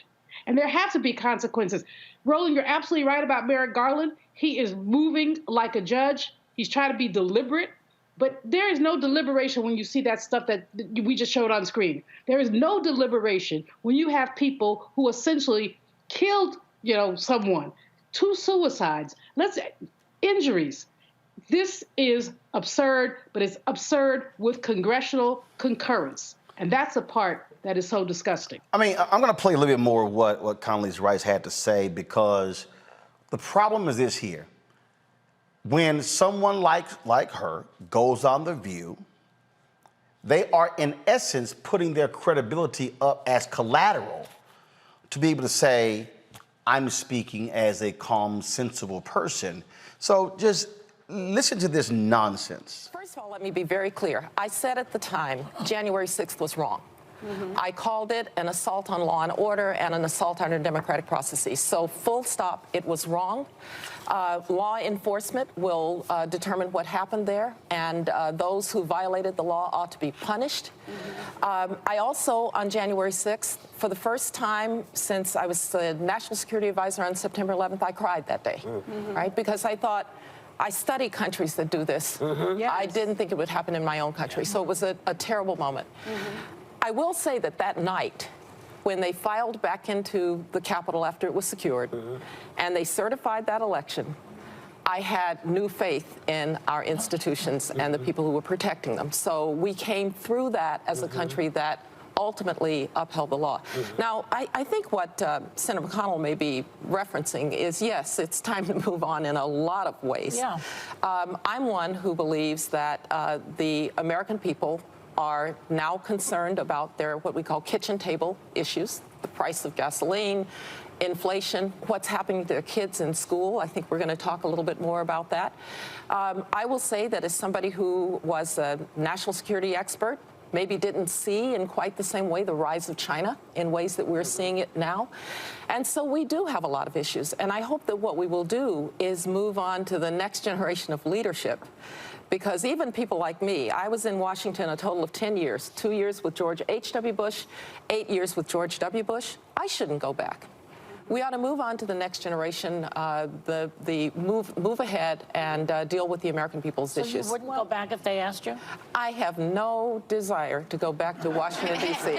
Absolutely zero. Well, I think it's really politically expedient for Mitch McConnell to say, let's move on, especially when the former twice impeached disgraced president enjoys attacking Mitch McConnell. But the problem is that past will become prologue if we don't find out exactly what happened January 6th. And we will. So it's not time now. We will find out. We must find out before moving on. We will find out. But I'm going to tell you, I live in California, not Washington, D.C. And the American people do have other concerns that we ought to be thinking about and talking about. Respectfully, and Madam so, Secretary, I think let me finish now, Sonny, because as I said, I thought this would happen in countries I studied, not countries that I lived in. Our institutions have to be upheld. What happened on January 6th was wrong. I don't know how much more strongly I can say what happened on January 6th was wrong. I also know that as a government and as a country, we've got to be concerned about the things that are making life hard for Americans and hard for American families. But when you have, and that's what I'm ready to do. But when you have 80% of Republicans wanting to see Trump run in 2024, I'm a political scientist, all right? And unless I could see the questions that were actually in that poll, unless I could see the assumptions that were actually in that poll, I'm not going to take for granted that that poll is correct. So Quinnipiac, you don't believe in No, in those I polls? said I'm a political scientist. I understand polls, and unless I really knew what was in that poll, I just want to repeat, as to what I want to see in my party, I want to see the next generation of leadership step up. I want those of us who have been there, done that, to step back, and I want to move on to a better America. Oh, so how about this, Miss I'm a political scientist? The people who participated in the insurrection are still in power. How about this, Miss Political Scientist? Republicans could gerrymander themselves into the majority, and they literally could name Donald Trump Speaker of the House. For all of you who are watching at home, some of you may be saying, Roland, that's impossible. Donald Trump is not a member of the House of Representatives. Then you might want to read the Constitution. The Constitution of the United States does not require the Speaker of the House to be a member of the House. In fact, any American can qualify to be selected as Speaker of the House. So Miss Let's Move On is in total denial, Omakongo, over the fact that the very people who participated in this insurrection are still in power. Exactly. And another thing, she called on she called on new leadership to come in. Well, look, most of those people that we're talking about, they're under 50, under 40. I believe Madison Cawthorn is like 25 or something like in his 20s. You got Matt Gaetz, who's young, Marjorie Taylor Greene, who's young. So we're talking about this. She wants a new generation of leadership. This new generation, they're part of this insurrection. So really, at the end of the day, what are you really talking about? And what Secretary Rice did is she used her credentials to basically say this is fake news or alternative facts, talking about these polls when she knows what the truth is. I mean, this is somebody who has seen hate firsthand. I mean, she was in the church where 4 girls lost their lives that was bombed. I mean, she's seen this. So she can't keep talking about people want to move on when the insurrection is still going on right now. That was a major manifestation of it, but it's still going on in the streets. It's still going on in the Capitol. We have, over 400 potential bills that were passed across the country to suppress our voting rights in 49 states. It's happening every single day. So I'm sorry, Madam Secretary, when you're talking about these kitchen table issues, losing my freedom to vote in this country from guys who are in there plotting insurrections and working with people who are out there as criminals and thugs and terrorists, that's a kitchen table issue for me. Brianna. Yes, I agree. It's awful. I mean, to really think about, on January 6th, there was an assault on the Capitol, and it was in front to everything we have fought to create in America. And we watched it as 140 Metropolitan Police officers were injured, and literally some were beaten with their inches of their lives, while members of Congress and echoed the rioters, didn't know what was occurring, trying to fight for their safety, hiding. And then this was all in the sense of overturning a free and fair election. As Condoleezza Rice said, you would think that would happen in some other country, but it happened here. And it's literally one of the most lowest points in American history. And it's our responsibility to search for the truth and make sure it never happens again, and not keep elevating these people and giving them privilege passes. It's time to just stop the shit and focus on, our voting rights, focus on protecting us. We can do both. We can walk and chew gum. So for her to say, we just need to focus on table issues, it's just not fair, because we can't really focus on those issues while we know that there's people who are in the House who are literally, trying to, take an election through force and intimidation and fear, and they don't want to really care about the issues at all because they don't care about us. Bottom line here, Julian, for Condoleezza Rice to say, "Oh no, let's just move on." That's part, people like her, they are part of the problem. They do not want accountability for the actions of these thugs. You know, Condoleezza is being extremely disingenuous, and she knows she is.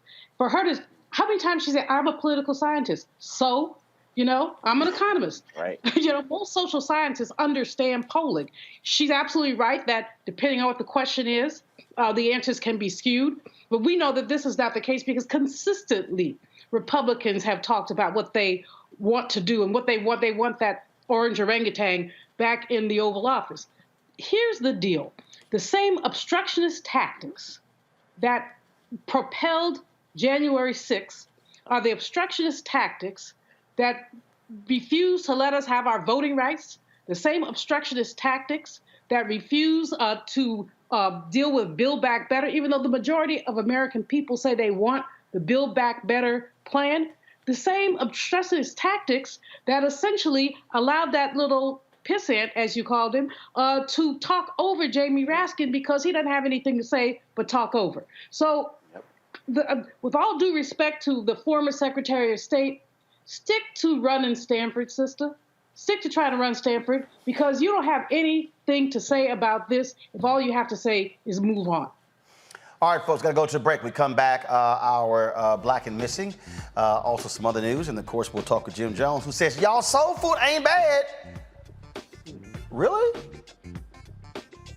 How does that mesh with working out and your health? All of that, Roland Martin Unfiltered on the Black Star Network. Oh, that spin class was brutal. Well, you can try using the Buick's massaging seat. Ooh, yeah, that's nice. Can I use Apple CarPlay to put some music on? Sure, it's wireless. Pick something we all like. Okay, hold on. What's your Buick's Wi-Fi password? Buick Envision 2021. Oh, you should pick something stronger. That's really predictable. That's a really tight spot. Don't worry, I used to hate parallel parking. Me too. Hey. Really outdid yourself. Yes, we did. The all-new Buick Envision, an SUV built around you, all of you. Once upon a time, there lived a princess with really long hair who was waiting for a prince to come save her. But really, who has time for that? Let's go. Feeling myself. I'm feeling She ordered herself a ladder with Prime one-day delivery, and she was out of there. I want some hood girls looking back at it and a good girl in my tax bracket. Now, her hairdressing empire is killing it. And the prince, well, who cares? Prime changes everything. But I'm back at it and I'm feeling myself.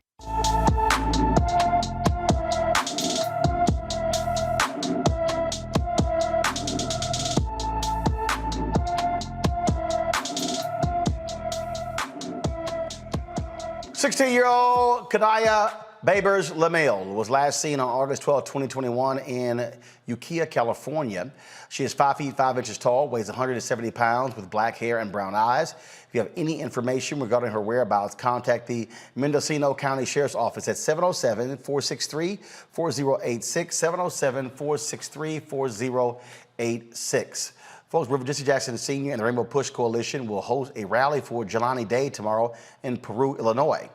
Day, an Illinois State University graduate student, went missing on August 24th, and his body was later discovered floating in the Illinois River on September 4th. A multi-jurisdictional task force, including the Illinois State Police, the Bloomington and Peru Police Departments, LaSalle County Sheriff's Office and Coroner's Office, and the FBI's Behavioral Analysis Unit are investigating Day's death. His family is waiting for answers on how Day ended up in the river. Also, Julius Jones' request for a stay of execution was denied by an Oklahoma City federal judge today. Jones is on death row for killing an insurance executive in 1999. Jones maintains his innocence and says he was at home with his family at the time of the murder. His clemency hearing is tomorrow. If his clemency is denied, he will face execution on November 18th. Tomorrow, we'll be hearing from Tiffany Lofton, who's literally traveling to Oklahoma as we speak for that particular hearing. Also, deliberations resumed today in the trial of 3 former Georgia sheriff's deputies accused of killing Uri Martin. Martin was killed in 2017 after being tased repeatedly by the officers. The judge denied a juror's request to be released from the case this morning. Jurors asked to view the cell phone video from a witness who testified earlier during the trial. All right, folks, the NAACP is putting in check its Atlanta branch president. told you last week that the president of the Atlanta chapter blasted former Mayor Kasim Reed, who was running for his old office, saying he was simply unfit to serve the citizens of Atlanta. Well, today, Kasim Reed was sent this letter. It was a statement that was put out by the NAACP General Counsel. It went to the president of the branch, saying that this person violated NAACP policy, violated their bylaws for endorsing candidates, also violated the rules and procedures when it comes to following the NAACP's directives. This is what they wrote: by issuing a public partisan statement opposing Mr. Reed's candidacy and by essentially endorsing other candidates, you clearly violated Article 2, Section 2 of the bylaws. Your conduct is not in accord with the NAACP's principles, aims, and purposes. They're calling on him to immediately cease and desist from making remarks repudiating Atlanta mayoral candidate Kasim Reed. We further demand that you immediately cease and desist from endorsing political candidates and or political parties. Finally, we demand that you immediately retract your statements repudiating Mr. Reed. If you fail to comply, you may be subjected to suspension, expulsion, or other disciplinary action. And again, this is Jeanette McCarthy Wallace, General Counsel for the NAACP. NAACP makes it clear they're a nonpartisan organization. Julian, this is a shot across the bow to the president.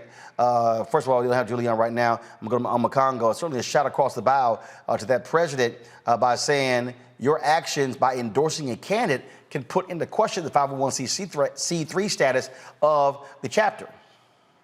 Yeah, this is like a real bombshell. I mean, hearing that letter, and we have to really be on notice as it relates to the NAACP, because really you already have this organization where everybody has a target on the NAACP. People are looking for reasons to come at you, and I feel like they need to be better than this as it relates to that. Now, I know that there are people out there who are saying, well, look what happened in the last election, and you got churches and different, evangelists that, endorsed Trump and all of this other, and they're not supposed to do that, and their status.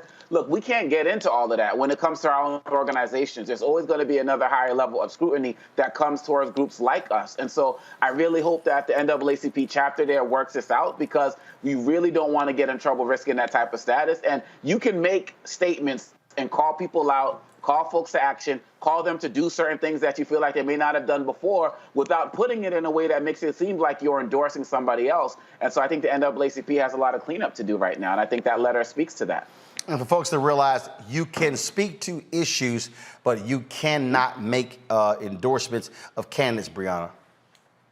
Yes, that's absolutely right. And anybody within the NAACP, especially as a president, should know this.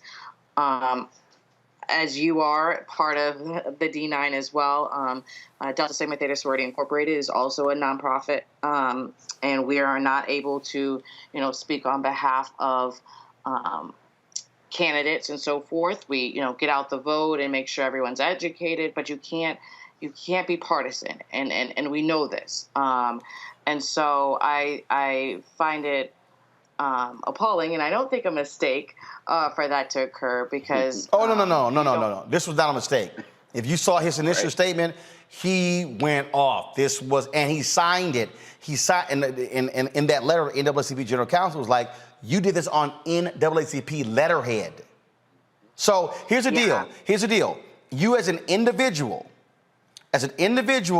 you can speak out, and we've seen this before where NAACP presidents have spoken in their personal capacity endorsing a candidate. Now, we know how the candidates run it by saying NAACP president endorsed me, but this person put it on letterhead. Yeah, I don't know what he was thinking or why he thought that was okay. We know why. He don't want Kasim. It's sitting right in front of us, Brianna. He don't want Kasim to be mayor.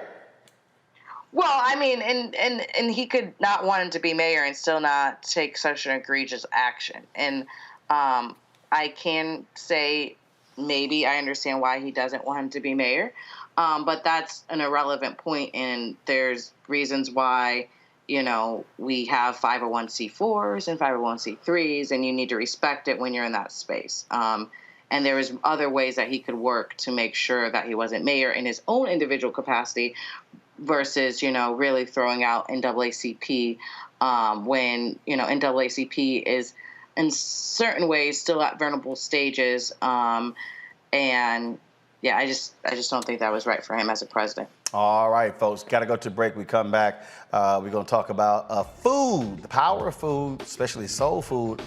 Can that really work with your diet? We'll ask Jim Jonez that question next to Roland Martin Unfiltered.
Maureen is saving big holiday shopping at Amazon. So now she's free to become Maureen the Merrier.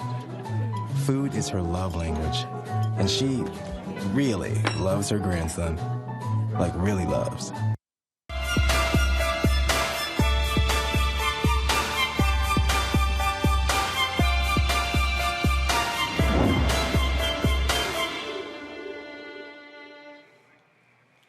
How many times have you heard somebody say, oh, that slave diet is killing you?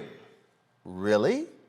Well, fitness expert Jim Jonez joins us right now to talk about soul food and whether or not it's good for us, whether we should be eating it. All right, Jim, a lot of folks love they pork chops, collard greens, love all of the soul food. So is it, do you tell your people, stay away, don't go near all that food, it's horrible, it's bad for you? Right. You know, Roland, this is the thing. It's the miseducation of the black diet is where our problem is, right? I think from birth, you know, I tell people, if you're black, no matter how much money your parents made, no matter where you lived at, no matter what your background was, you had them after church Sunday dinners. You had them being black, right? And we don't know that. That's early conditioning from birth. Like, we associating bad food on a weekly basis, right? So my thing is, I just want us to change the conditioning. There's nothing wrong with the soul food, nothing wrong with it, but let's redefine what soul food actually is. Maybe a baked chicken, a baked fish. We got to mix it up a little bit, because what's happening here is, as black people, we learning early that how you celebrate is with that bad food, Roland. We got to shift that narrative. But what is, okay, but what is bad? I mean, so for instance, okay, if you, like I've heard some people, if you talk about, okay, if you got cabbage, all right, well, we talk about what's bad, how much extra stuff you're putting in it. And it's also, where does moderation come in? So, I mean, let's say you eat, but let's just say you eat soul food once every 3 months. Let's say you eat, okay, all of us, I get people like, oh my God, right there, that's a stroke, that's a heart attack, that's diabetes, and you're going, you know, I don't eat this all the time.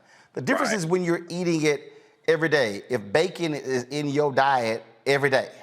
Right. No, exactly, Roland. You nailed it. And so I tell people, it's not the cabbage, it's how you cook the cabbage. You can't fry it down, season it, because at that point, you've cooked out all the nutrients, right? So my thing is, as black people, I don't want us to eliminate soul food because I eat it myself from time to time. I got to change our relationship with the soul food. I think that's the thing. Educating people, like, listen, we can have this stuff, but we do not have to think that every baby shower, every Sunday, every time we have a celebration, y'all want to bring in the fried chicken, the macaroni and cheese, the meatballs. We don't always have to associate. We don't have to associate celebrating in a weekly tradition with soul food. So we just got to just tweak our relationship with the food. That's all I want, Roland. But isn't it also a matter of, if you eat it and your ass not walking, you're not exercising, you're not drinking water, I mean, so I mean, again, it's all of that. I see somebody talking about it's the salt. Well, again, it's just not just the salt. Hell, I was at a seafood restaurant the other day, and I swear the salad was salty, the rolls were salty. I was like, damn. So that wasn't no soul food restaurant. It literally was one of the top seafood restaurants in D.C. And I was like, yo, who the hell in the kitchen with the salt shaker? Right. Roland, and that's the thing, Roland.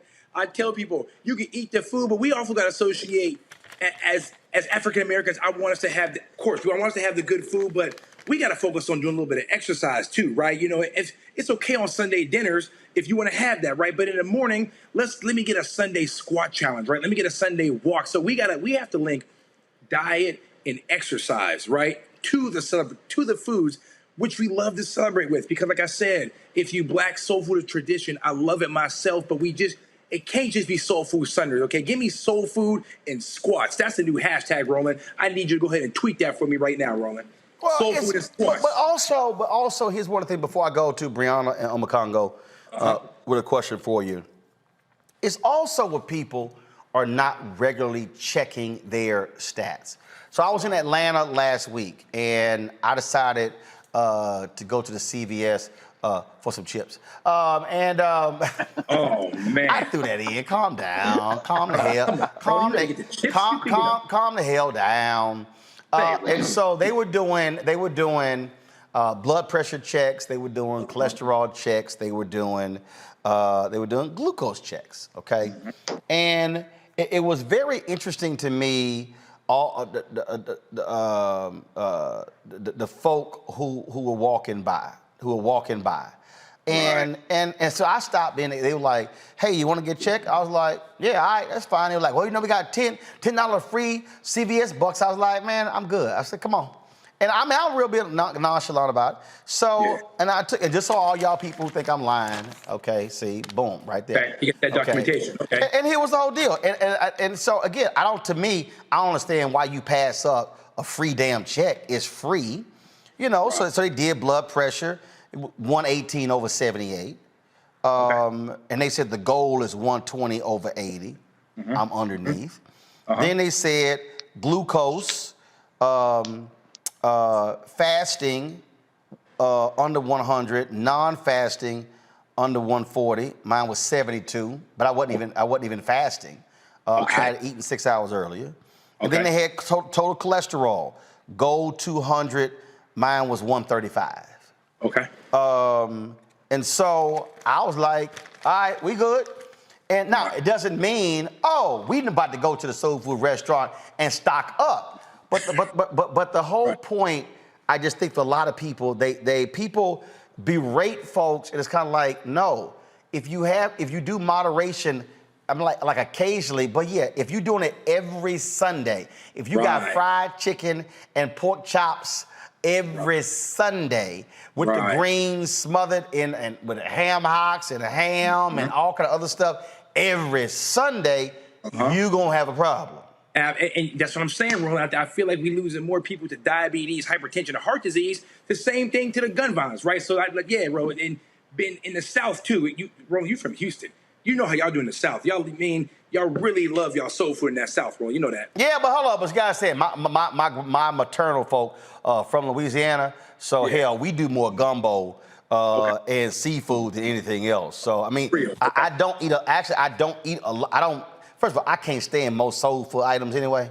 I can't because my babysitter, and I love Miss Elkins and all her kids. I could not stand the smell of them damn greens. All the greens. Oh, I could. To this, do you understand? I could smell right now in my nose. Them damn beets.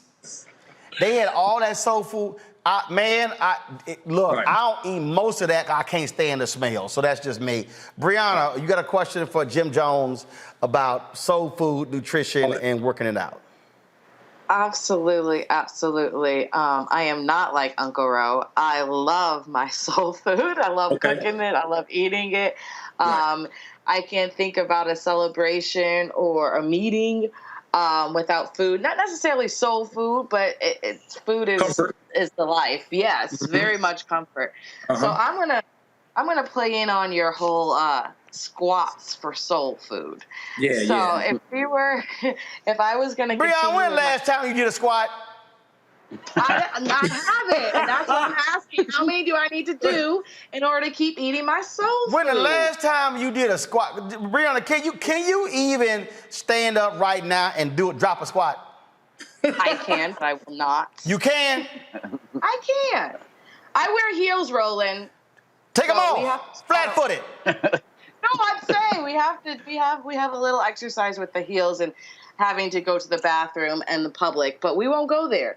But anyway, yeah. So you don't touch the seat. You have to squat to go to the bathroom. That shit don't count. Oh no, that don't count. Come on now, bro. Don't do that. Now. Hell, look, we don't wear heels. We got to squat sometimes too. Right. But how many squats do we need to have, or what can we incorporate for our? Do 3 right now. I am. Yeah, not you gotta doing get. Come on. Go ahead. No, go ahead. See, so I'm kind of. You see, she like, damn. Hold now, he put me on the spot. Yeah. Now I gotta. So if I do 3 squats right now, what can I eat tonight? 3. I can eat 1 tonight. Hold up. I said do 3, and you said I want to do 1 tonight. I said if I squat 3 squats right now, what do I get to eat tonight? Okay, so you get to eat tonight, which you're probably a already 3-piece. No, Roman, no. Eat what you're gonna eat because I'm willing to take a guess right now. Might not approve what your dinner is, so just go ahead and give them 3 squats off the top. Nah, hell no. First of all, let's see if she can do 3. Brent, we waiting. I mean, the man put you on the spot. This is awkward. Hold up. I'm gonna go over here too. Come on. Let's see what you can do. Hold up. Zoom the camera out. Okay. First of all, you ain't even squatting. 3. You ain't even squatting. Zoom the camera out. You ain't even squatting. This is what you bending over. Right. You front. You bending over. Brianna, you bend over. That ain't no squat. Hey, he said squat. He said squat. He said squat. Come on. Go down. Come on, Brianna. Squat. Damn it, squat. Come on. Another one. Okay. I'm squatted. My back is straight. Oh, hell no. Oh, whatever. Come on. You bending over. You ain't going nowhere, Brianna. You're not going nowhere. You bending over. Stop tripping. Oh, McCon, go ask your question. Brianna tripping. She knows she bending over. She over here sitting. She over here. You guys are just trying to make me do too much. I did them. You bending over. You just poking your butt out and then coming back up. You ain't front. Today is Mediterranean Monday, so I was going to eat soul food anyways. Oh, McCon, go ask your question. I'm loving this. I'm loving this. Jim Jonez, it's always a pleasure to talk to you, man. I've taken so much of your advice over these sessions, and I just appreciate everything you do. Is there a room for alternative meats and things in the soul food diet? You know, people who don't eat beef, who've taken up Impossible and Beyond burgers and different things like that. Or are you of the opinion of once you start putting in the substitutes, it's just not soul food anymore? Is that something we can look into as well? Nah, you know what? We got to try to, and like I said before, we got to kind of change what defines soul food, right? Soul food doesn't have to be the fried chicken. It doesn't have to be the ham, the macaroni and cheese. Soul food can be whatever you want it to be. Just make it taste okay, right? That's my whole thing. I just want to change the narrative behind soul food. So, Brother Congo, soul food can be whatever you feel you want. If you want to have an Impossible Burger and something else, that can be soul food. There's no, we don't have to cling to certain items that have to be soul food, if that makes sense. Like, brother, you interpret soul food however you want to interpret it, and that's what I want people to do, is change the definition of what we call soul food. It ain't got to be bad. I mean, soul food might be a Caesar salad, Roland. You never know. You know, soul food can be... Man, soul food ain't no damn Caesar salad. Brother, ain't no rules in life. You know, ain't no rules to this soul food thing. You live how you live, right? Stop. Jim. Salad with extra mayo. Jim. With mayo in the salad? Oh, why? How you can put mayo in the salad? Breon, did your ass just say... Breon, did your ass just say mayo? She said mayo in the salad. I need 50 more squats out of you. No, hell no. Y'all not gonna see. Brianna is on suspension from the panel. You cannot. Now, she already made that mistake earlier talking about when I had to check her last time, talking about, the boomers, like these damn millennials doing something. Right. But, you know, but now you're going to sit here and, girl, don't even. Okay, look, I'm gone. Jim, go on with your final comment before I cuss Brianna out. She crazy. Yeah, listen, man. Talking about that damn mayo. Man, ain't no mayo in my house. If y'all been following Dionne Warwick's tweets, I'm with her 100%. Hell no, can't stand mayonnaise. Yeah, and well, I make it homemade. I love it. You make homemade mayonnaise? Your black card, your black card is in review status. Her black. Brianna, you hold up, did your ass just say you eat mayo with your French fries? Yeah, I like a good shrimp aioli. Hey y'all, turn her microphone off. This getting embarrassing. This getting embarrassing. Lord, Jim, go ahead with your final comment. She lost her mind. What? All I'm saying is, let's just change the narrative behind what soul food is, okay? If you need some more soul food advice, y'all can holler at me at Jim Jonez, GYMJONEZ. That's on Instagram, GYMJONEZ. Please, y'all, holler at me for different soul food ideas. I'm gonna get y'all right. Thank you, Roland. Man, Misrespect 90 said this on YouTube, but her waist snatched though. That's what they said. Yeah, they saying Brianna, she looked like she in shape. Y'all don't let the looks fool you. All right, because she also looked like she wouldn't eat mayonnaise. Lord have mercy. Lord have mercy. I'm sure a lot of your viewers eat mayonnaise too. Hell no, it's an auntie. You ain't gonna never see a mayonnaise advertised on this show. I can guarantee you that. All right, y'all. Jim, I appreciate it. Thanks a lot. Let me go to a break. Then I'll be back on the non-mayo show, Roland Martin Unfiltered. Hell no, no mayo on the Black Star Network. Oh. That spin class was brutal. Well, you can try using the Buick's massaging seat. Ooh, yeah, that's nice. Can I use Apple CarPlay to put some music on? Sure, it's wireless. Pick something we all like. Okay, hold on. What's your Buick's Wi-Fi password? Buick Envision 2021. Oh, you should pick something stronger. That's really predictable. That's a really tight spot. Don't worry, I used to hate parallel parking. Me too. Hey. Really outdid yourself. Yes, we did. The all-new Buick Envision, an SUV built around you, all of you. Betty is saving big holiday shopping at Amazon. So now, she's free to become Bear Hug Betty. Settle in, kids. You'll be there a while. Ooh, where you going? No charcoal grills are allowed. I'm white. I got you, Carl. Yeah, illegally selling water without a permit on my property. Whoa! Hey! Give us your ID. You don't live here. I'm uncomfortable.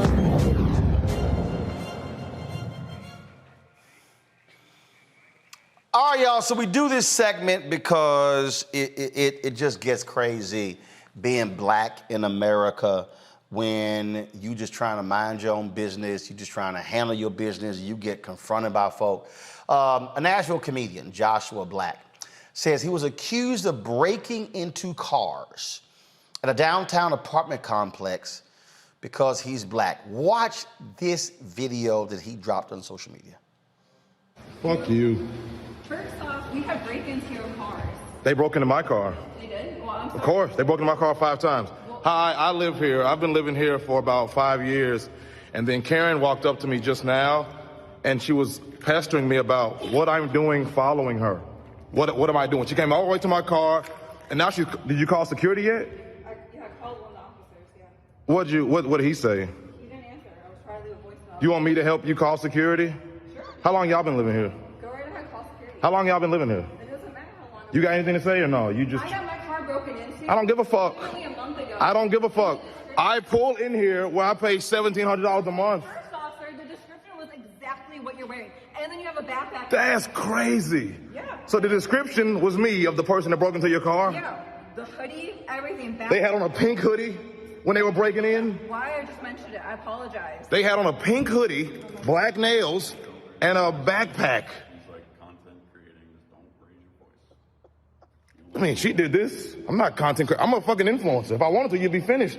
Weird fuck. If you raise your voice, no, what, if I get more likes, I get more likes if a white woman walks up to me and asks me what I'm doing in my apartment. Thank you. She's not white. All right.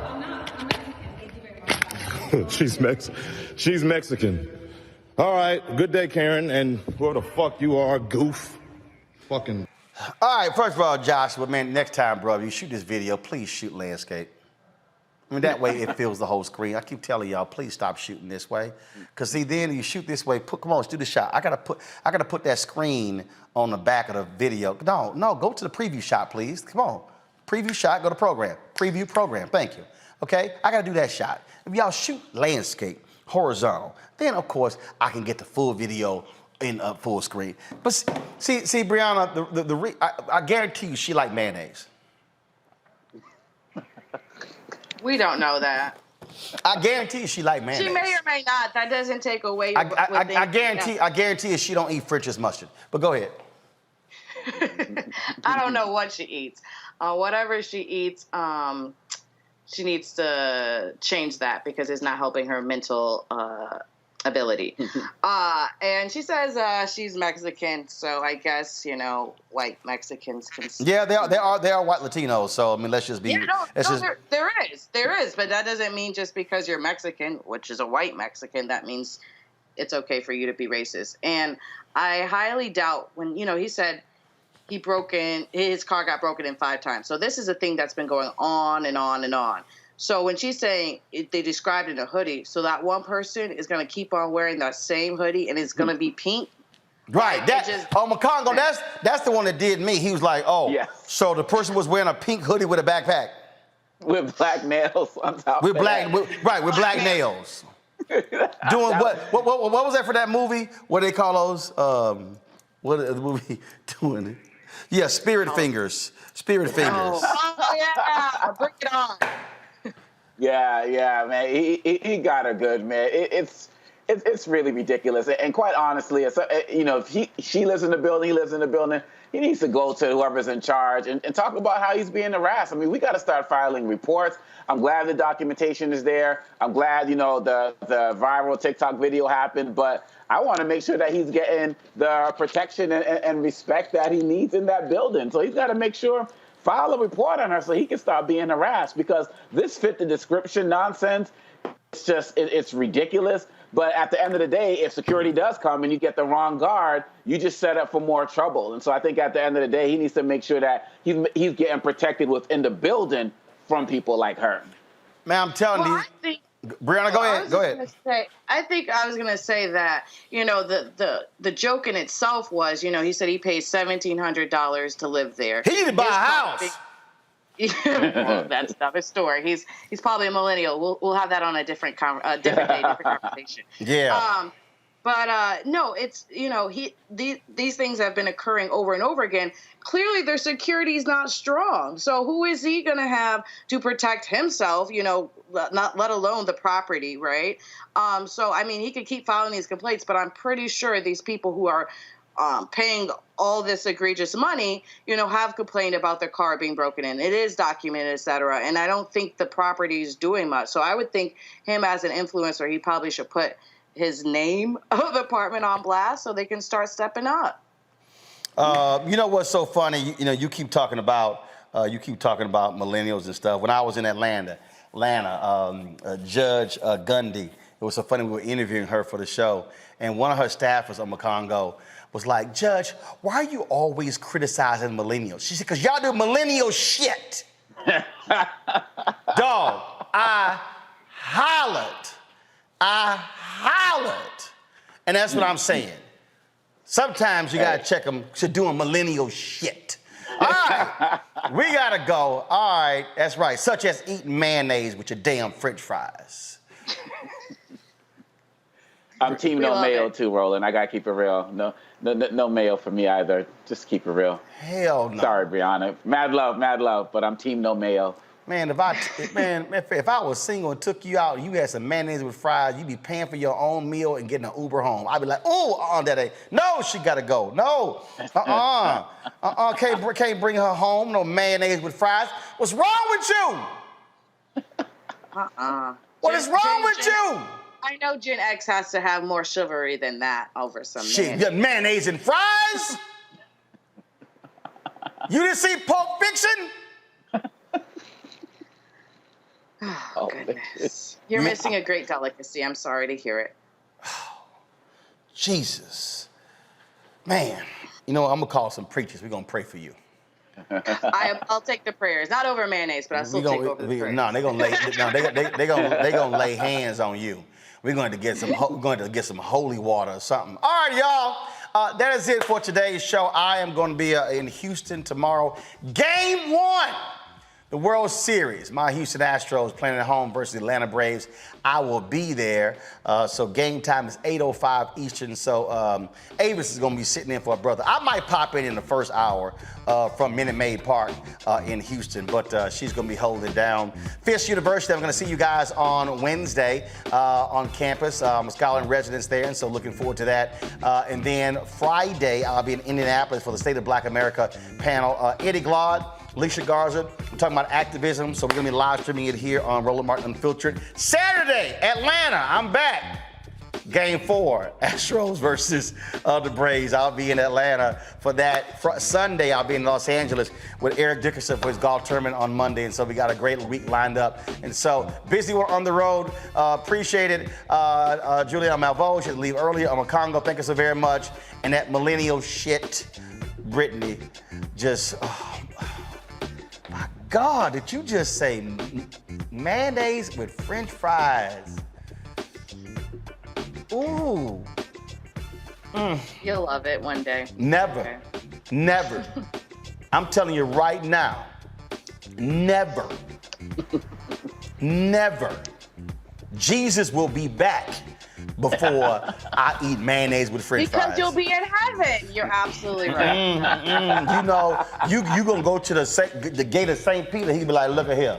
You can't bring that mayonnaise with French fries up in here. Girl, gone. Call Lucifer. But it ain't gonna work here. Ain't gonna work. That's a hell delicacy. All right, y'all, I gotta go. I'll see y'all tomorrow. Roland Martin Unfiltered. Holla!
To be smart.